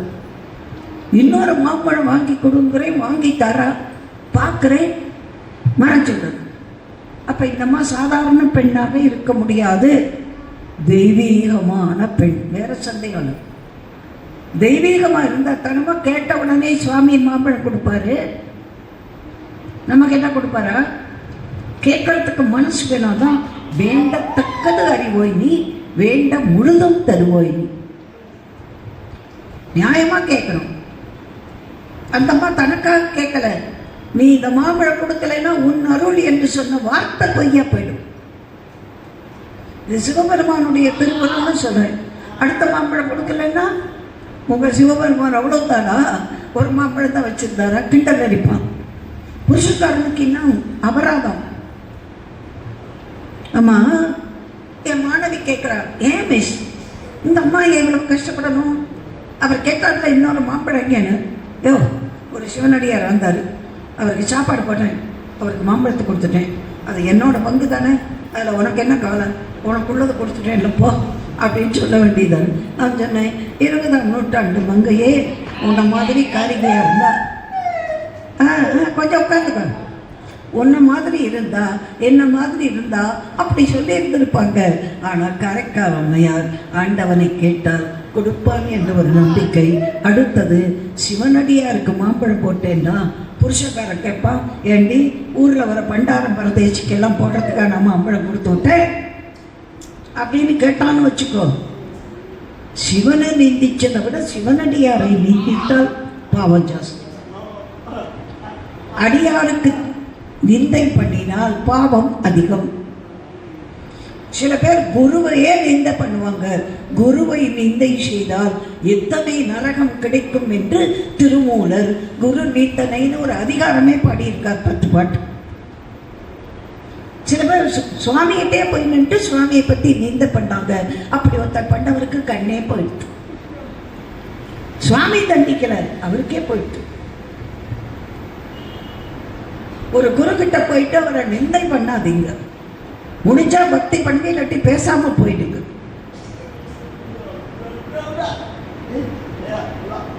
வெளியில வந்துட்டு இவெல்லாம் ஒரு குருவாங்கிறாங்க. அப்புறம் நீ எதுக்கு ஆசிரமத்துக்கு வர? உன்னை யாரும் வர சொன்ன? யாரும் வெத்தலை பார்க்க வச்சு அழிச்சாங்களா? உள்ள வர வேண்டியது, எல்லாரையும் பார்க்க வேண்டியது. அப்புறம் வெளியில வந்து அவங்களுக்கெல்லாம் தனியே ஒரு நரகம் இருக்குன்னு சொல்றார் திருமூலர். குரு நிந்தை மகா பாவம். குருவை வணங்குவது மிகப்பெரிய புண்ணியம். தெளிவு குருவின் திருமேனி காட்டல், தெளிவு குருவின் திருவார்த்தை கேட்டல், தெளிவு குருவின் திருநாமம் செப்பல், தெளிவு குரு உரு சிந்தித்தல் தானே. ஆக அந்த அம்மா நான் அடியாருக்கு போட்டேன்னா அவர் என்ன சொல்வார்? ஏண்டி ஊரில் இருக்கிற பண்டார பரதேசிக்கெல்லாம் கொடுக்கறதுக்கு நான் மாம்பழம் கொடுத்து விட்டேன். அது எவ்வளவு அரிய மாம்பழம், எனக்கு ஒன்று உனக்கு ஒன்று தானே. இப்போ நான் இன்னொன்று கேட்குறேன், அது சிவனடியாருக்கு போட்டுட்டேன்னு சொல்கிறேன் அப்படின்னு பேசினா கணவனுக்கு அபராதம், அடியார்களை திட்டிய பாவம் வந்துடும். அதுக்காகத்தான் அந்த அம்மா சுவாமி எனக்கு கொடுன்னு கேட்டாங்க. ஏன் தெரியுமா? அந்த அம்மாவுக்கு நம்பிக்கை இருந்தது, நம்ம கேட்டா சுவாமி உதவுவார், சுவாமி உதவுவார். நம்பிக்கை வேணும். நம்பிக்கை என்பது கடவுளை விட பெரியது சொல்றார் பகவான். யானைக்கு பலம் தும்பிக்கையில், மனுஷனுக்கு பலம் நம்பிக்கை. நம்பிக்கை வைத்து கல்லையும் பார்த்தால் தெய்வத்தின் சாட்சியம். கல்லு நினைச்சா கல்லு, சுவாமி நினைச்சா சுவாமி, படம் நினைச்சா படம், அதுக்குள்ள பகவான் இருக்கார் நினைச்சா பகவான். நான் பட்டர்ஃப்ளைக்குள்ள சாமி இருக்காருன்னு நினைக்கிறேன், பட்டர்ஃப்ளையா வராது. கூப்பிட்டவர்களே வருவார், தெரியும். அந்த நம்பிக்கை வேணும். இப்போ கணவன் என்ன பண்ணிட்டான், இந்த அம்மா தெய்வீகமான பொண்ணு, இவ்வளோ சாதாரண மனைவின்னு உடல் சுகத்துக்கு ஈடுபடுத்தக்கூடாது அப்படின்னு தொடாமலே தனியாக இருந்துட்டான். ஒரே வீட்டுக்குள்ள, ஒரே வீடு, கணவன் மனைவி, இளந்தம்பதிகள். ஆனால் ஒருத்தருக்கொத்தர் தொட்டுக்கொள்ளவில்லை. கடமையை நல்லா செஞ்சாங்க. அந்த அம்மா கணவனுக்கு குளிக்க வெந்நீர் போடணுமா போடுவாங்க, துணி எடுத்து கொடுக்கணுமா எடுத்து கொண்டு கொடுப்பாங்க, சமைச்சு வைக்கணுமா சமைச்சு வைப்பாங்க, பால் காய்ச்சி கொடுக்கணுமா காய்ச்சி கொடுப்பாங்க, பணிபடை பண்ணணுமா எல்லாம் பண்ணுவாங்க. ஆனால் அவர் மனைவிங்கிற சம்பந்தத்தை தொட்டுக்கொள்ளவில்லை. அந்த அம்மா ஒன்று தப்பாக நினைக்கல. ஒரு பற்றற்ற நிலையிலே இறைவனை ஒரு நாள் அந்த ஊரில் இருக்கிறவங்கெல்லாம் நாங்கள்லாம் கப்பலில் வியாபாரம் பண்ண போகிறோம், இப்போ கொண்டு வைக்க போகிறதுன்னு சொல்லுவாங்க. பர்மா, இந்தோனேஷியா, மலேசியா அங்கெல்லாம் வியாபாரத்துக்கு போவாங்க. அதில் புறப்பட்டார். அவங்க கூட்டத்தோடு இவரும் போயிட்டார். அதாவது மனைவியை விட்டு பிரிஞ்ச போகிற மாதிரி இருக்கும், வியாபாரத்துக்கு போன மாதிரி ஷாக்கார். அங்கே போய் நிறைய சம்பாதிச்சான். திரும்பி காரைக்காலுக்கு தானே வரணும், வரல. பாண்டி நாட்டு மதுரைக்கு வந்தான். நிறைய காசு இருக்குது, இளமை இருக்குது, வயசு இருக்குது. ஒரு பொண்ணை கல்யாணம் பண்ணிட்டான். ஆனால் அவன் தப்பானவன் இல்லை. அந்த அம்மாவை தெய்வ பெண்ணுன்னு நினச்சான். அவன் தொடரல. பரமதத்தனையும் தப்பு சொல்ல முடியாது. ஏன்னா காரைக்கால் அம்மையாருக்கு எவ்வளவு ஆண்டவன் அருள் செய்தாரோ அந்த மாம்பழம் அவனுக்கு அருள் செய்தார் இல்லையா, அந்த ஞானமாவது அவனுக்கு இருக்க முடியாது. அதனால அவரை குறை சொல்ல முடியாது. ஒரு பெண்ணை மணந்தார். அவருக்கு ஒரு பெண் குழந்தை பிறந்தது. குலதெய்வத்தின் பேரை பெரியவங்க பேர் தானே குழந்தைக்கு வைப்போம். எப்படி வச்சோம்? புனிதவதின்னு வச்சோம். அப்ப அந்த அம்மாவை தெய்வம் தானே நினைச்சிருக்கோம். ஆக அந்த அம்மா காரைக்காலில் தனிமைத்தவத்தில் சிவநேயத்தை வளர்த்துட்டு இருக்கார்.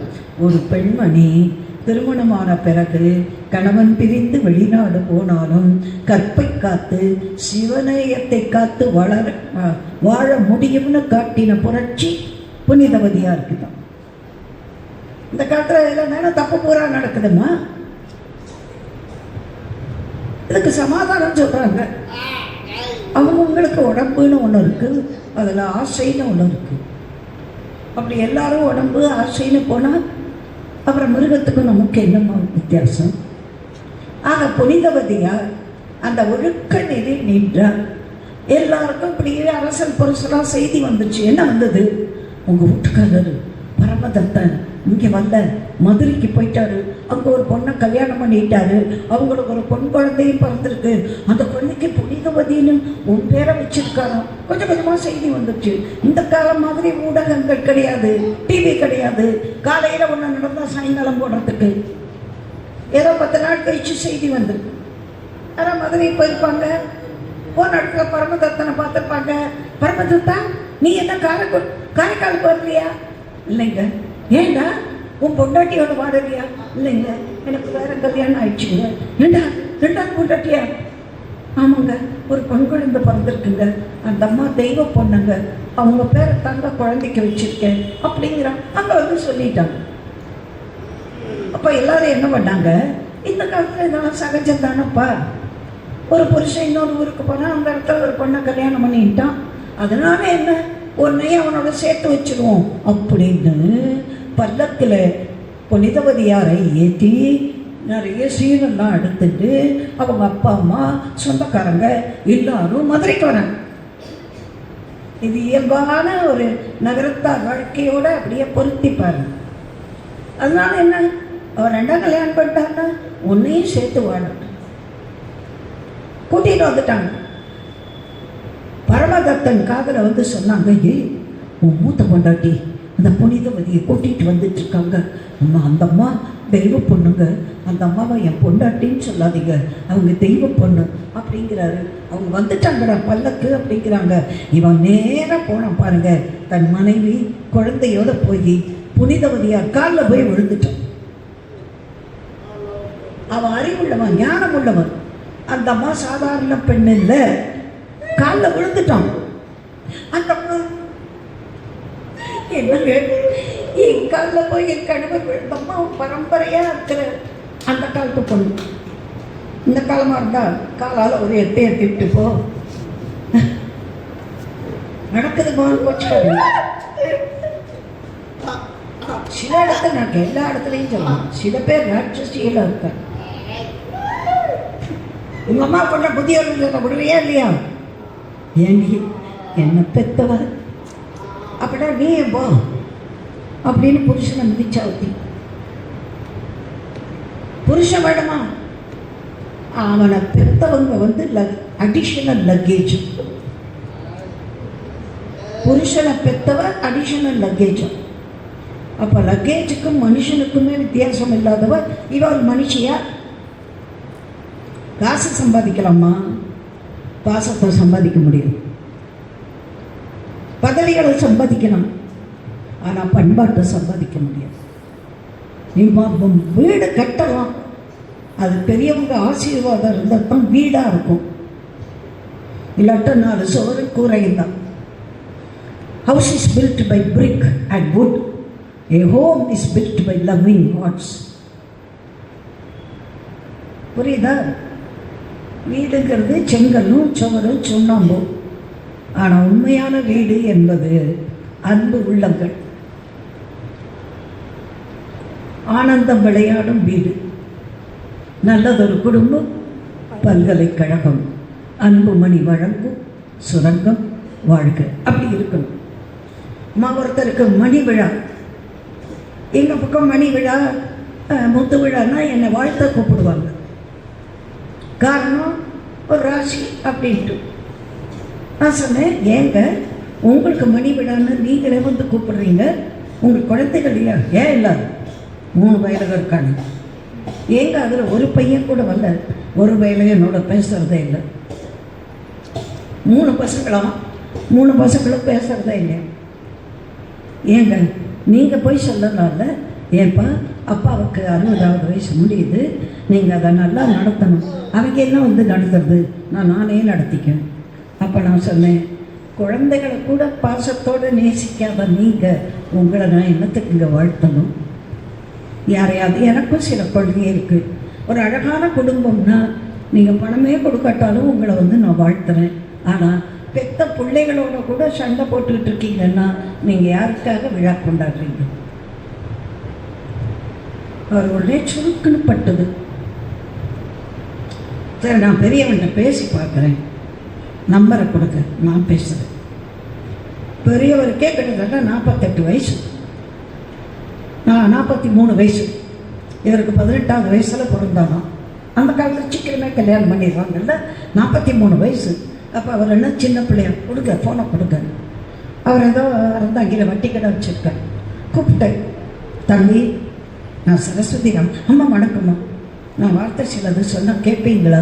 என்னம்மா சொல்லுங்கம்மா. உங்கள் அப்பாவுக்கு 60 வயசு முடிச்சிருக்கு, அதுக்கு என்ன? அதை நீங்கள் நடத்த வேண்டாமா? நாங்கள் எதுக்கு நடத்தணும்? அவன் மனுஷனா? பிள்ளைகளையே பிள்ளைன்னு மதிக்கலையே. தம்பி கோபம் இருக்கலாம்ப்பா, நான் விட்டு போகுமா? நாளைக்கு உங்கள் அப்பாவுக்கு ஒன்றுன்னா நீங்கள் தானேப்பா முன்னாடி நிற்கணும், அதுக்கு நான் கூட தேவையில்லைங்க அப்படின்னு ரொம்ப 10 நிமிஷம் கடுக்கடுன்னு பேசுகிறாரு. நான் ரொம்ப பணிவாக சிரிச்சு பேசினேன். குடும்பம் அந்த எதில் இருக்கேன், காசுலேயும் சாப்பாட்டுலேயும் மட்டும் இல்லைப்பா, அன்பான வார்த்தையில் தான். நான் ஒரு வார்த்தை சொன்னால் கேட்பீங்களா? சொல்லுங்கள். உங்கள் அப்பாவோட மணி விழாவை நீங்கள் உங்கள் பேரை போட்டு, உங்கள் மனைவி பேரை போட்டு ஒரு பத்திரிகை அடித்து ஒரு கோவில் வாசலில் வச்சு கூட அப்பா அம்மாவுக்கு மாலையை மாற்றி ஒரு திருமங்கல்ய தாரணம் பண்ண சொன்னால் அவங்க உள்ள குளிருமா இல்லையா? நான் எப்படிங்க பண்ணுறது? அவர் என்ன மதிக்கவே, அப்பா வந்து பிள்ளைய மதிக்கணுமாப்பா? நீ போய் அப்பான்னு காலில் விழுந்தா தப்பா? அப்படியே ஒரு 15 நிமிஷம் 20 நிமிஷம் கத்துனாரு. அப்புறம் 10 நிமிஷம் கொஞ்சம் மெதுவாக வந்தார். அப்புறம் சரிம்மா நான் நடத்துகிறேம்மா. அந்த மனுஷனை வாயை பொத்திக்கிட்டு இருக்க சொல்லும், அந்த மனுஷனை வாயை பொத்திக்கிட்டு இருக்க சொல்லும். அங்கேயும் வந்து ஊனை தான் கத்துனாரு. உங்கள் முன்னாடியே அவனை நான் அடிச்சு கொடுவேன். நான் வரணும்னா நீ உன் பேரை போட்டு பத்திரிக்கை அடித்து, இன்றைக்கே எங்கள் அப்பாவுக்கு மணி விழா இந்த கோவில் வாசலில் வீரமாகாளியம்மன் கோவில் மண்டபத்தில் நடக்குது அப்படின்னு ஒரு பத்திரிக்கை அடிக்கிறேன், எனக்கு அனுப்புகிறேன். சரஸ்வதி ராமனான்னு வாழ்த்துவாங்கன்னு அப்போ தான் அதில் போடணும், நான் வரேன் அப்படின்னு. அப்புறம் ஒரு வழியாக சமாதானம் ஆகி அந்த மணி விழாவில் போய் வாழ்த்தி அந்த குடும்பத்தை சேர்த்து வச்சுட்டேன். எதுக்கு சொல்ல வரேன், வீடு என்பது வெறும் பணத்துலேயோ பாத்திரத்துலேயோ ஃப்ரிட்ஜ்லேயோ ஏசியிலையோ இல்லை, உங்கள் அன்பான உள்ளத்தில் இருக்கு. நம்ம எங்கே இருந்தாலும் பிள்ளைகள் பேரம்பேத்திகள் அதுதான் நமக்கு உறவு, ரத்த சம்பந்தம். உடன்பிறப்பு வேண்டாம்னு நினைக்கிறீங்களா? தோள் கொடுப்பதற்கு ஒரு தம்பி வேணும்.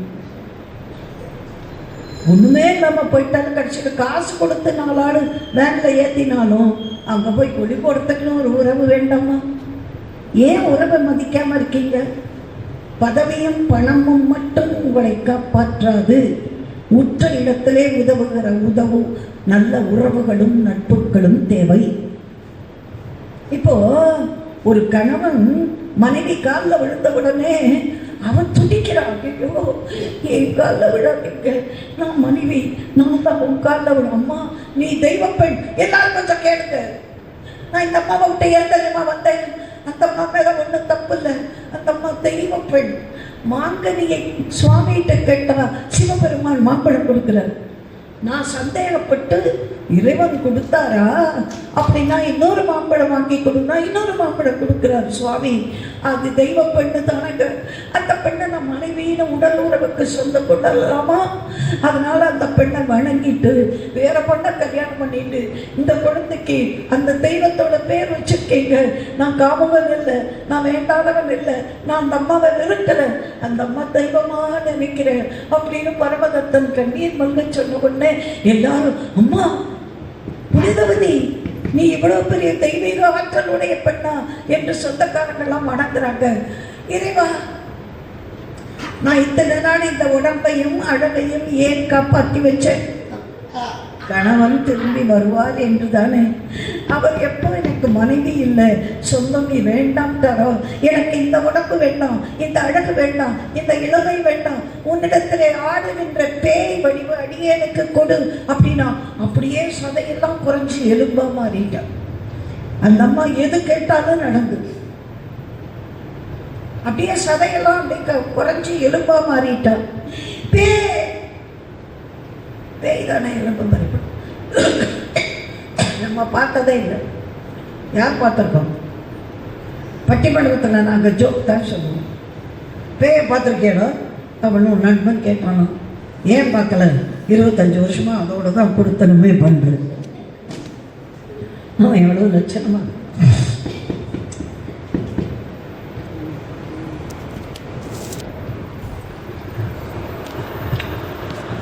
ஜோக்கு தான் அடிப்போம்.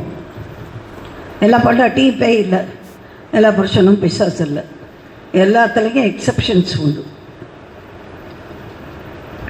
அப்படியே உடம்பெல்லாம் கரைஞ்சி போச்சு. இப்போ சொல்கிறேன், எல்லாரும் அழகாக இருக்கணும்னு ஆசைப்படுவா. அந்த அம்மா அழகை துறந்து வாழணும்னு ஆசை. என்ன காரணம்? மிக உயர்ந்த நிலைக்கு போகிறா. அழகை காப்பாற்றி வச்சு வாழணும்னு நினைக்கல அந்த அம்மா. எல்லாரும் ஓடி போயிட்டாங்க. அந்த அம்மா சிரிச்சுட்டே சொன்னா, அண்டர் நாயகனார் என்னை அறிவரேன், அறியா வாய்மை என் திசை மக்கட்கு யான் என் வடிவாகினேன். எனக்கு சிவபெருமானே எனக்கு தெரிஞ்சா போகிறோம், அவருக்கு என்ன தெரிஞ்சா போகிறோம், மற்றவங்களுக்கு நான் எப்படி இருந்தால் என்ன?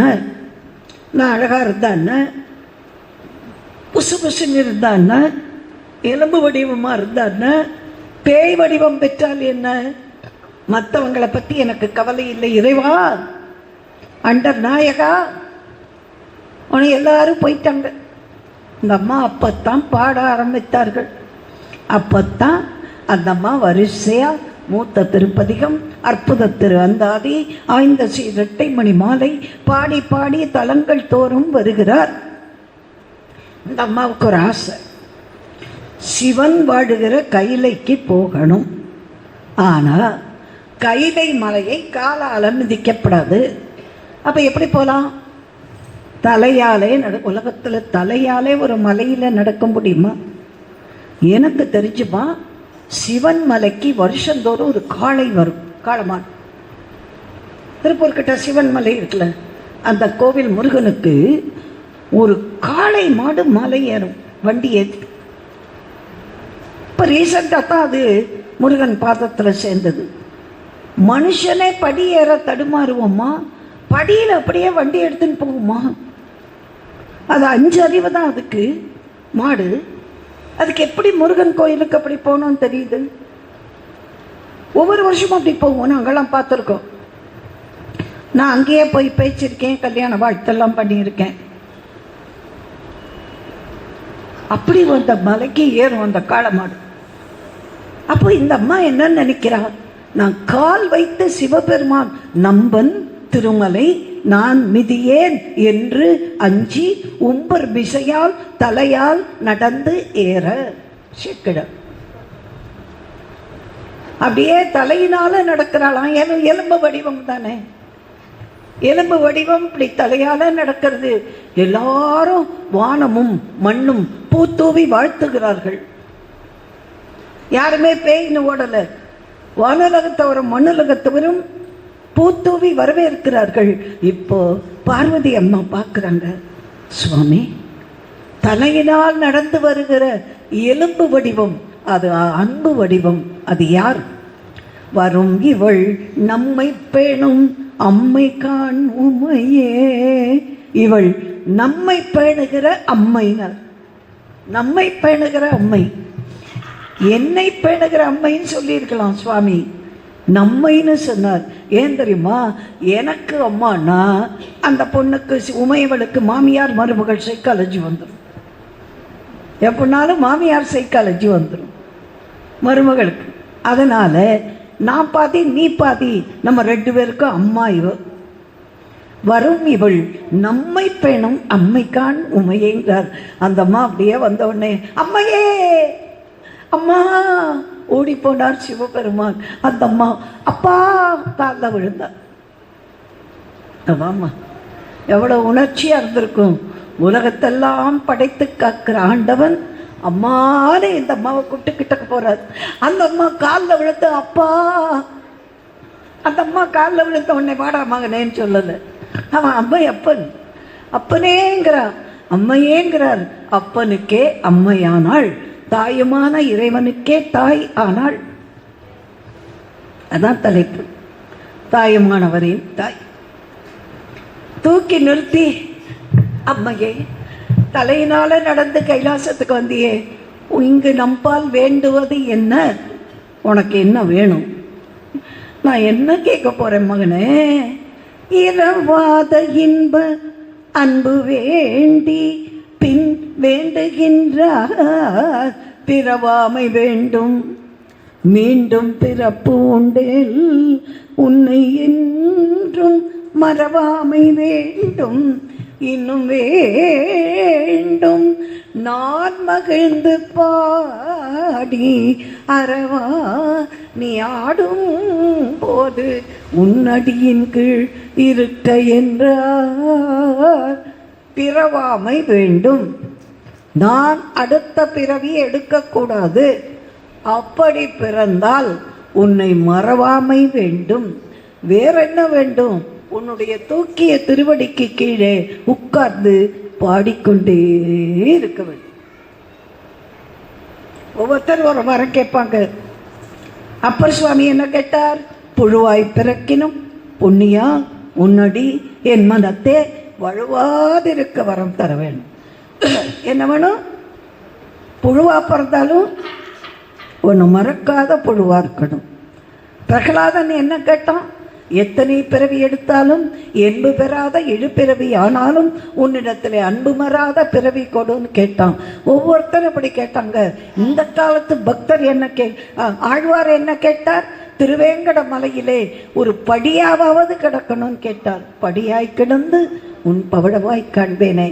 அதனால திருப்பதி ஆண்டவனுக்கு முன்னாடி மட்டும் இல்லை, எல்லா பெருமாள் கோவில்லையும் கர்ப்பகிரக வாசப்படிக்கு பேரு குலசேகரப்படி. குலசேகரப்படியின் பேர். எத்தனை லட்டு வெளியே போனாலும் அவருக்கு உள்ள போற பிரசாதம் ஒரு தயிர் சாதம். திருப்பதி ஆண்டவனுக்கு நான் ஆசிரமத்துக்கு போனேன்னா அம்மாவுக்கு பகவானுக்கு நைவேத்தியம் பண்ண பிரசாதம் வரும்போது எனக்கு கொடுத்துரும்.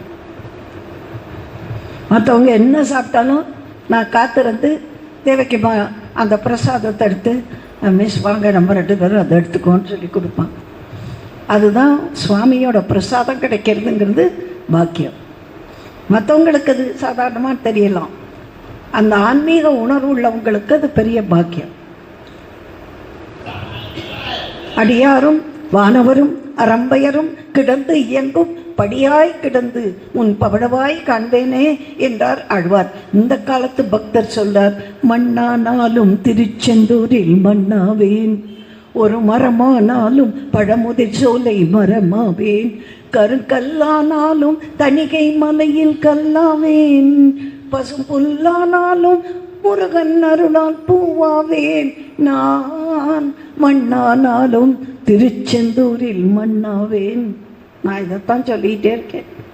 மண்ணாக இருந்தாலும் திருச்செந்தூர் மண்ணாக பறக்கணும், மரமாக பிறந்தாலும் பழமுதிர் சோலை மரமாக பறக்கணும், கல்லாக பிறந்தாலும் தணிகை மலையில் கல்லாக பிறக்கணும், ஏதாவது ஒரு முருகன் கோயிலில் ஒரு எறும்பாவது பிறக்கணும் அப்படின்னு ஒரு ஆசை. பிறக்கப்படாதெல்லாம் நான் கேட்கல. ஏன் தெரியுமா? நம்ம என்னெல்லாம் தப்பு பண்ணியிருக்கோமோ உலகியல்ல, அதுக்கு பிறவி இருக்கலாம். ஆனால் அந்த பிறவி நம்ம பண்ண கொஞ்சம் நல்லதுக்கு என்ன பிறவி வேணும்னு கேட்டால் மண்ணானாலும் திருச்செந்தூரில் மண்ணா. அப்படியெல்லாம் கேட்க மாட்டாங்க. இப்போ சில பேர் ஒருத்தன் சொன்னால், நான் பிறவி எடுத்தாலும் த்ரிஷா விட்டு நாயா பிறக்கணும். என்னடா யூஸ் பண்ணு இல்லை, அந்த அம்மாவுக்கு நாயினா ரொம்ப பிடிக்கும், அந்த நாயை ரொம்ப கொஞ்சுவாங்க, அப்போ என்னையே கொஞ்சம் அட மூதேவின்ட்டு நாள். அட மூதேவி, உனக்கு இப்படியான ஒரு ஆசை? நாயா பிறக்கிறதே திரிஷா விட்டுட்டான். நம்ம திருச்செந்தூரில் மண்ணா பிறக்கணும்னு ஆசைப்படுறோம், அவன் திரிஷா வீட்டில் நாயா. ஆக அந்த அம்மா கேட்டா, இரவாத இன்ப அன்பு வேண்டும், பிறவாமை வேண்டும், பிறப்பு உண்டேல் உன்னை என்று மறவாமை வேண்டும், உன்னை தூக்கிய திருவடிக்கீழே அமர்ந்து பாடுகின்ற பாக்கியத்தை நான் பெற வேண்டும்னார். அப்படியே தந்தேன், திருவாலங்காட்டுக்கு போ என்றார். அப்படியே தலையினாலே நடந்தார். சென்னைக்கு பக்கத்தில் இருக்கிற திருவாலங்காட்டிலே தூக்கிய திருவடிக்கீழே எட்டு இலவமீக என்று கொட்ட ஆடும் குழகனே என்று பாட ஆரம்பித்தார். இறைவன் அதற்கேற்ற மாதிரி ஆட ஆரம்பித்தார். அந்த அம்மாவுடைய பாடல் அற்புத சைவ சித்தாந்த பாடல். அறிவானும் தானே, அறிவிப்பானும் தானே, அறிவறிவாய் இருக்கிறவனும் அவன்தான், அறிவை தருபவனும் அவன்தான். இதான் சைவ சித்தாந்தம். ஆட்டுவிக்கிறவனும் அவன்தான், ஆடுகின்றவனும் அவன்தான், உன்னை நடத்துகிறவனும் அவன்தான், நடத்துகிற இடத்தை வழி மறிக்கிறவனும் அவன்தான், திரும்ப பாதையை திறக்குகிறவனும் அவன்தான், எல்லாமே அவன்தான். காலையே போன்றிலங்கும் மேனி, காலங்காத்தாலே இளஞ்சூரியன் ஒரு சிவப்பாக இருக்கும், அந்த சிவப்பு சிவபெருமான் நிறம். கடும்பகலின் வேலையே போன்றது வெந்நீர், வெள்ளவெளேன்னு இருக்கிற திருநீர். உச்சி காலத்தில் கடல் வெள்ளையாக இருக்கும், அப்போ மஞ்சளாக இருக்காது. சூரியன் உச்சிக்கு வரும்போது வெள்ளையாக இருக்கும். கடும்பகலின் வேலையே போலும் வெந்நீர், மாலையே போன்றும் சடைக்கற்றை சிவப்பு செஞ்சடை சிவபெருமானுக்கு. அது சாயங்காலத்து சிவந்த சூரியன். ராத்திரி எப்படின்னா நீல மணிமிடரு. அவர் ஆலகால விஷம் உண்டவர் சொல்றோம் இல்லையா, ஆலகாலம் உண்டவனே போற்றிவோம். ஆலகால விஷத்தை அருந்தினார் சிவபெருமான். அதை பார்வதி அம்மா அப்படி பிடிச்சாலாம். உடனே ஒருத்தர் சொல்றாரு, அந்த காலத்திலேயே பொண்டாட்டி புருஷன் ஒழுங்கா சாப்பிட விட மாட்டார். எதுக்கு பொண்டாட்டி புருஷனை ஒழுங்கா சாப்பிட விட மாட்டேங்கிறா? இவருக்கே உடம்புல ஒரு சுகர் ஃபேக்டரியே இருக்கும். அவர் கல்யாண ரிசப்ஷனில் ஒரு பாதா அல்வா துப்பார், ஒரு குலாப் ஜாமுன் தும்பார், ஒரு ரசகுல்லாவை எடுப்பார். உடனே இந்த அம்மா வருவார். நாளைக்கு விழுந்து படுத்தா யார் பார்க்கறது? இன்னும் காஞ்ச மாடு கம்பளை விழுந்த மாதிரி திங்கிறீங்க, வைங்க கிழ அப்படிப்பா வைங்க. அதுக்கு மேலே அந்த அம்மா சத்தம் போட்டால் எல்லோரும் கூடி போயிடுவாங்க. அதுக்காக வச்சுட்டு, இந்த பாவி இப்போ பார்த்து பார்த்து தொலைச்சாலே நான் சாப்பிட்டதுக்கப்புறம் பார்த்துருக்கப்படாதா அப்படின்னு மனசுக்குள்ள நினைப்பான். புருஷன் சாப்பிடப்படாதான்னு ஏன் சொல்கிறா? அவன் உடம்புக்காக அதை சாப்பிட்டா இவளுக்கு தானே ஆபத்து. அவை நடராஜாண்டா இருக்காரு, இறந்துட்டாரு. அவருடைய மனைவி டாக்டர் தாரா எல்லாம் எனக்கு ரொம்ப பழக்கம், நம்ம வீட்டுக்கெல்லாம் வருவாங்க. அவர் நாக்கையே கட்ட மாட்டார், அவருக்கு சுகர், நாக்கையே கட்ட மாட்டார், எல்லாத்தையும் சாப்பிட்டுவார். அந்த அம்மா கூடவே வருவாங்க. அப்போ சொல்லுவாங்க, அவங்க சொல்லுவாங்க, நான் டாக்டர் மட்டும் இல்லை, இவருக்கு ஒரு செக்கிங் இன்ஸ்பெக்டர் அப்படிம்பாங்க. செக்கிங் இன்ஸ்பெக்டர், அவர் வாட்டை எல்லாத்தையும் சாப்பிட்டுவார் சரசு. அதனால் நான் கூடவே வந்து பக்கத்துலேயே இருந்து, இந்தாங்க சாப்பிடுங்க, இந்த மாத்திரையை சாப்பிடுங்கன்னு பக்கத்தில் இருந்து எடுத்து கொடுத்துட்டே இருக்கணும். உங்கள் அண்ணன் குழந்த மாதிரி அவருக்கு பக்கத்தில் யாராவது அட்வைஸ் பண்ணிக்கிட்டே இருக்கணும் அப்படிம்பாங்க. கவலையே பட மாட்டார்மா. அக்யூட் டயபிட்டிஸ் கல்யாண வீட்டில் நாங்கள்லாம் சாப்பிட்றத விட அவர் ஸ்வீட் எடுத்து சாப்பிடுவோம். அப்படியே பார்ப்பாங்க. அண்ணி உடனே பக்கத்தில் போய் அப்படியே கையை லேசாக எடுத்து வாங்கி வச்சுட்டு வந்துடும். எதுக்கு நான் பேரெல்லாம் சொல்கிறேன்னா, சில பேர் நாக்கு கட்ட மாட்டாங்க. நான்லாம் வேண்டாம்னா வேண்டாம், போதும் போதும்னா போதும், கரெக்டாக சொல்லு, போதும், அவ்வளோதான் அவ்வளோதான். அது சில பேருக்கு இருக்காது, கொஞ்சம் சபலம் வந்துடும். ஆக ஒவ்வொருத்தருக்கும் ஒரு ஆசை இருக்கும். அந்த சிவபெருமான் நீ ஆலகால விஷத்தை சாப்பிட்டாராம், பார்வதி அம்மா அப்படி பிடிச்சிட்டாலும். உடனே ஒருத்தர் கேட்குறாரு, புருஷன் என்னையை பிடிச்சிக்கிட்டாலோ? எதுக்கு பிடிச்சா தெரியுமா? அந்த விஷம் உள்ளே போனால் அவருக்குள்ளே எல்லா உயிரும் இருக்கிறதே, அதுக்கு ஆபத்து வந்துடும், பிடிச்சாலாம். அம்மா தொட்ட விசேஷம் அது சிவனுக்கு ஒன்றுமே பண்ணலையாம். என்ன காரணம்? அம்மாவுடைய மாங்கல்யம், அம்மாவுடைய தாடங்கம், பார்வதியோட சக்தி. அதனால தான் எவ்விடமும் தாமாக இருந்தவர்க்கு அருந்தவரும் வெவ்விடத்தை அமுதாக்கும் விரை கொடியை பாடுவனே குமரகுருபரர் மீனாட்சி அம்மை குரத்தில் பாடுற எல்லா இடத்திலும் இருக்கிற சர்வாந்தரியாமையான சிவபெருமானுக்கு அருந்திய விஷத்தை அமிர்தமாக்கிய பராசக்தி. அவ கைப்பட்ட விசேஷம். அதனால்தான் ஆதிசங்கரர் சௌந்தரிய லகரிலே ஜனனி தவ தாடங்க மகிமான்னர். உன்னோட தாடங்கத்து தோட்டோட மகிமை உன் கணவன் ஆலகால விஷத்தை சாப்பிட்ட பிறகும் கூட அவருக்கு அழிவில்லாமல் காப்பாற்றியது. பகவானுக்கு அழிவு கிடையாது, ஒரு சமத்காரம். அந்த அம்மா பிடிச்சாங்களா, அந்த நீல மணி மிடரு மாதிரி இருட்டு வந்திருக்கான். ஆக எதை பார்த்தாலும் பரமேஸ்வரனா பார்க்குறார். பரமேஸ்வரா, நீ எங்கே வேணாலும் போ, நீ எங்கே வேணாலும் டான்ஸ் ஆடு, என் மருமகளை கூட்டிகிட்டு போகாத. ஒரு அம்மா எப்படி சொல்லுவா, என் பையன் கார் எடுத்துகிட்டு குற்றக்குடிக்கு போடாப்பாம்மா, இந்த 10 கிலோமீட்டருக்கு கார் எடுக்காட்டி என்ன பைக்கில் போகிறேம்மா. பெற்றவங்களுக்கு தானே தெரியும். ஏண்டா மழை நேரமாக இருக்குடா, அவளுக்கு உடம்புக்காகாது. இதான் வீட்டில் இருக்கிற பெரியவங்க. நம்ம என்ன சொல்லுவோம், அம்மா என்ன சொல்லுவா, மழை நேரம் திடீர்னு மழை வருது, அவளுக்கு உடம்புக்காகாது, மழையில் கூட்டிகிட்டு போகாத. காரில் போகிறதுன்னா போ, பைக்கில் போகிறதுனா நீ மட்டும் போயிட்டு வா, நீ ரெயின் கோட்டை போட்டு போயிட்டு வா, அப்படி போ. அப்போ மருமக போகக்கூடாதுங்கிற அர்த்தம் இல்லை, மழையில் ஓப்பனாக போகக்கூடாதுன்னு ஒரு அம்மா தடுப்பா. இப்போ காரைக்கால் அம்மையார் சொல்கிறா, பரமேஸ்வரா நீ எங்கே வேணாலும் போய் டான்ஸ் ஆடு, என் மருமகளை கூட்டிகிட்டு போகாத. ஏன் தெரியுமா, நீ சுடுகாட்டில் ஆடுறவ.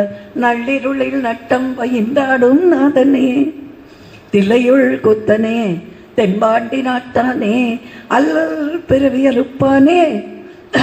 சிவபுராணத்தை சொல்கிறா, பாதுகாத்தில் நீ டான்ஸ் ஆட போகிற, நீ நைட் கிளப்புக்கா போகிற, பாருக்கா போகிற, இல்லை சுடுகாட்டுக்கு. என் மருமகளை கூட்டிகிட்டு போயிட்டு அதெல்லாம் பயந்துருவாடா. இதான் ஒரு அம்மா. ஒரு அம்மா தானே அப்படி சொல்ல முடியும். இப்போ ஒரு பிஸ்னஸ் விஷயமா பைக்கில் போகிறேன் பாரு. அப்போ திலகவதி அம்மா என்ன சொல்லுவாங்க, தம்பி நீங்கள் மட்டும் போயிட்டு வாங்க, ஐஷை கூட்டு போகாதீங்க, மழை நேரமாக இருக்குது, உடம்புக்காகாது, 2 வீலர், அப்படி தான் அம்மா சொல்லுவாங்கம்மா. அது மாதிரி அம்மா யார், காரைக்காலமே யார் சொல்கிறா, நீ எந்த நேரத்திலே நடனமாட போனாலும் நீ என் மருமகளை கொட்டிண்டோ, குழலார் சிறுபுறத்து கோல் வளையை பாகத்து எழிலாக நீ கொண்டு ஏக வேண்டாம். அப்புறம் இன்னொன்று சொல்கிறாம்மா, சிவபெருமானே நீ பிச்சாடனன், சுவாமிக்கு பேர் பிச்சைக்காரன். பகவான் என்ன சொன்னார், என்ன தன்னை பிச்சைக்காரன். ஆண்டவன் பிச்சாடனன் அப்படின்னா என்னத்த, பிச்சைக்காரன். என்ன பிச்சை கேட்குறான், பிச்சைக்காரனுக்கு என்னத்தமா போடுவீங்க? இன்னைக்கு மத்தியானம் பால்கோவா வச்சுருந்தாங்க, அதையா பிச்சைக்காரனுக்கு போடுவாங்க? காலையில் வார்த்த இட்லி ஆறி போயிருந்தால் போடுவோம். நேற்றுக்கு சாதம் தண்ணி ஊற்றி நமக்கு வேண்டாததை பிச்சைக்காரனுக்கு போடுவோம். பகவான் என்ன பிச்சைக்காரன் தெரியுமா, உங்ககிட்ட வேண்டாததெல்லாம் இருக்குது. எது? காமம், கோபம், கஞ்சத்தனம், பொறாமை, மயக்கம், இதெல்லாம் இருக்கா?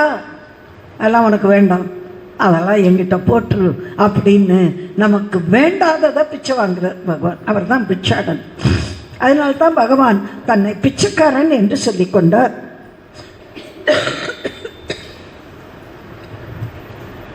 எங்கள் கோட்டையூரில் ஒரு சித்தர் இப்போ தான் 94 தான் ஜீவசமாதியானார். வைகாசி விசாகத்தில் எச்சில் பொறுக்கி ஆறுமுக சுவாமியின் பேர். 18 வருஷம் ராணி மலையிலே தவம் பண்ணினார். எனக்கு தெரியும். பச்சை வெட்டி தான் கட்டியிருப்பார், இவ்வளோ முழக்கால் வரைக்கும் தான். ஒரே ஒரு துண்டு போட்டிருப்பார், தாடி, கண்ணெல்லாம் குழி விழுந்து இருக்கும், உடம்பு எலும்பு தான் இருக்கும். தவம். அவருக்கு எச்சில் பொறுக்கி ஆர்மி சாமின்னு அர்த்தம். ரோட்டில் எல்லா இடத்துலையும் எச்ச இலையை பொறுக்கினாரா? நாம் வேண்டாம் என்று எச்சில் படுத்துகிற பொருளை எல்லாம் நீக்குவார், எச்சிக்கலையும் நீக்குவார். ஜீவசமாதி. வியாழக்கிழமை அந்த சமாதியில் போய் படுத்துட்டு வெள்ளிக்கிழமை காலையில் குளித்து கும்பிட்டுட்டு வேண்டிட்டு வந்தால் அவ்வளவு நடக்கும். நான்லாம் நிறைய சித்தர்கள் ஞானிகள்னால் எனக்கு ஒரு பைத்தியம். எங்கே சித்தர்கள் சமாதி ஞானிகளுடைய ஆசிரமம் இருக்க போயிடுவேன். நமக்கு இந்த ஜென்மத்தில் அந்த பாக்கியம். இதே நாள் ஒரு வாரம் என்ன சேலத்தில் கேட்டாங்க. ஆரிய வைசிய சமூகத்தில் இந்த கார்த்திகை மாதத்தில் ஐயப்பன் வழிபாடு பண்ணுறவங்க ஒரு வாரம் கேட்டாங்க, எனக்கு நீங்கள் உங்கள் மண்டபத்திலலாம் பேசுகிறத விட குருஜியோட ஆணைப்படி பகவான் பஜனாசிரமத்தில் பேசுகிறது சந்தோஷம். நம்ம சாய்ஸ் இது, ஒவ்வொருத்தருக்கு ஒரு சாய்ஸ் சொல்கிறாங்க இல்லையா, அது மாதிரி. ஆக இந்த அம்மா சொல்கிறா, நீ பிச்சாடன்னா போகிற இல்லை? ஆமாம். அப்போ இந்த பாம்பெல்லாம் கொஞ்சம் கழட்டி வச்சுட்டு போடா, ஏன்னா பொம்பளை எல்லாம் பாம்பை பார்த்தா வரமாட்டாடா, உனக்கு சாப்பாடு போட மாட்டாடா. அதான் அம்மா, பாம்பெல்லாம் கொஞ்சம் கழட்டி நீ உலகமெல்லாம் சென்று இறப்பினும் நின்னுடைய தீய அரவு ஒழிய செல் கண்டாய். இறைவா, பிறந்து முடிபகின்ற பின் எல்லாம் காதல் சிறந்து நின் சேவடியே சேர்ந்தேன். எனக்கு பிறந்து பேச தெரிஞ்ச நாள்லேருந்து சிவனேன்னு நான் சொல்லியிருக்கேன். நம்ம வீடுகளில் சொல்லுவாங்க தெரியுமா, இந்த பாரு செய்ய முடிஞ்சா செய்யி, இல்லாட்டி சிவனேன்னு போய் கடல், சிவனேன்னு சொல்லிட்டு போய் கடம்பாங்க.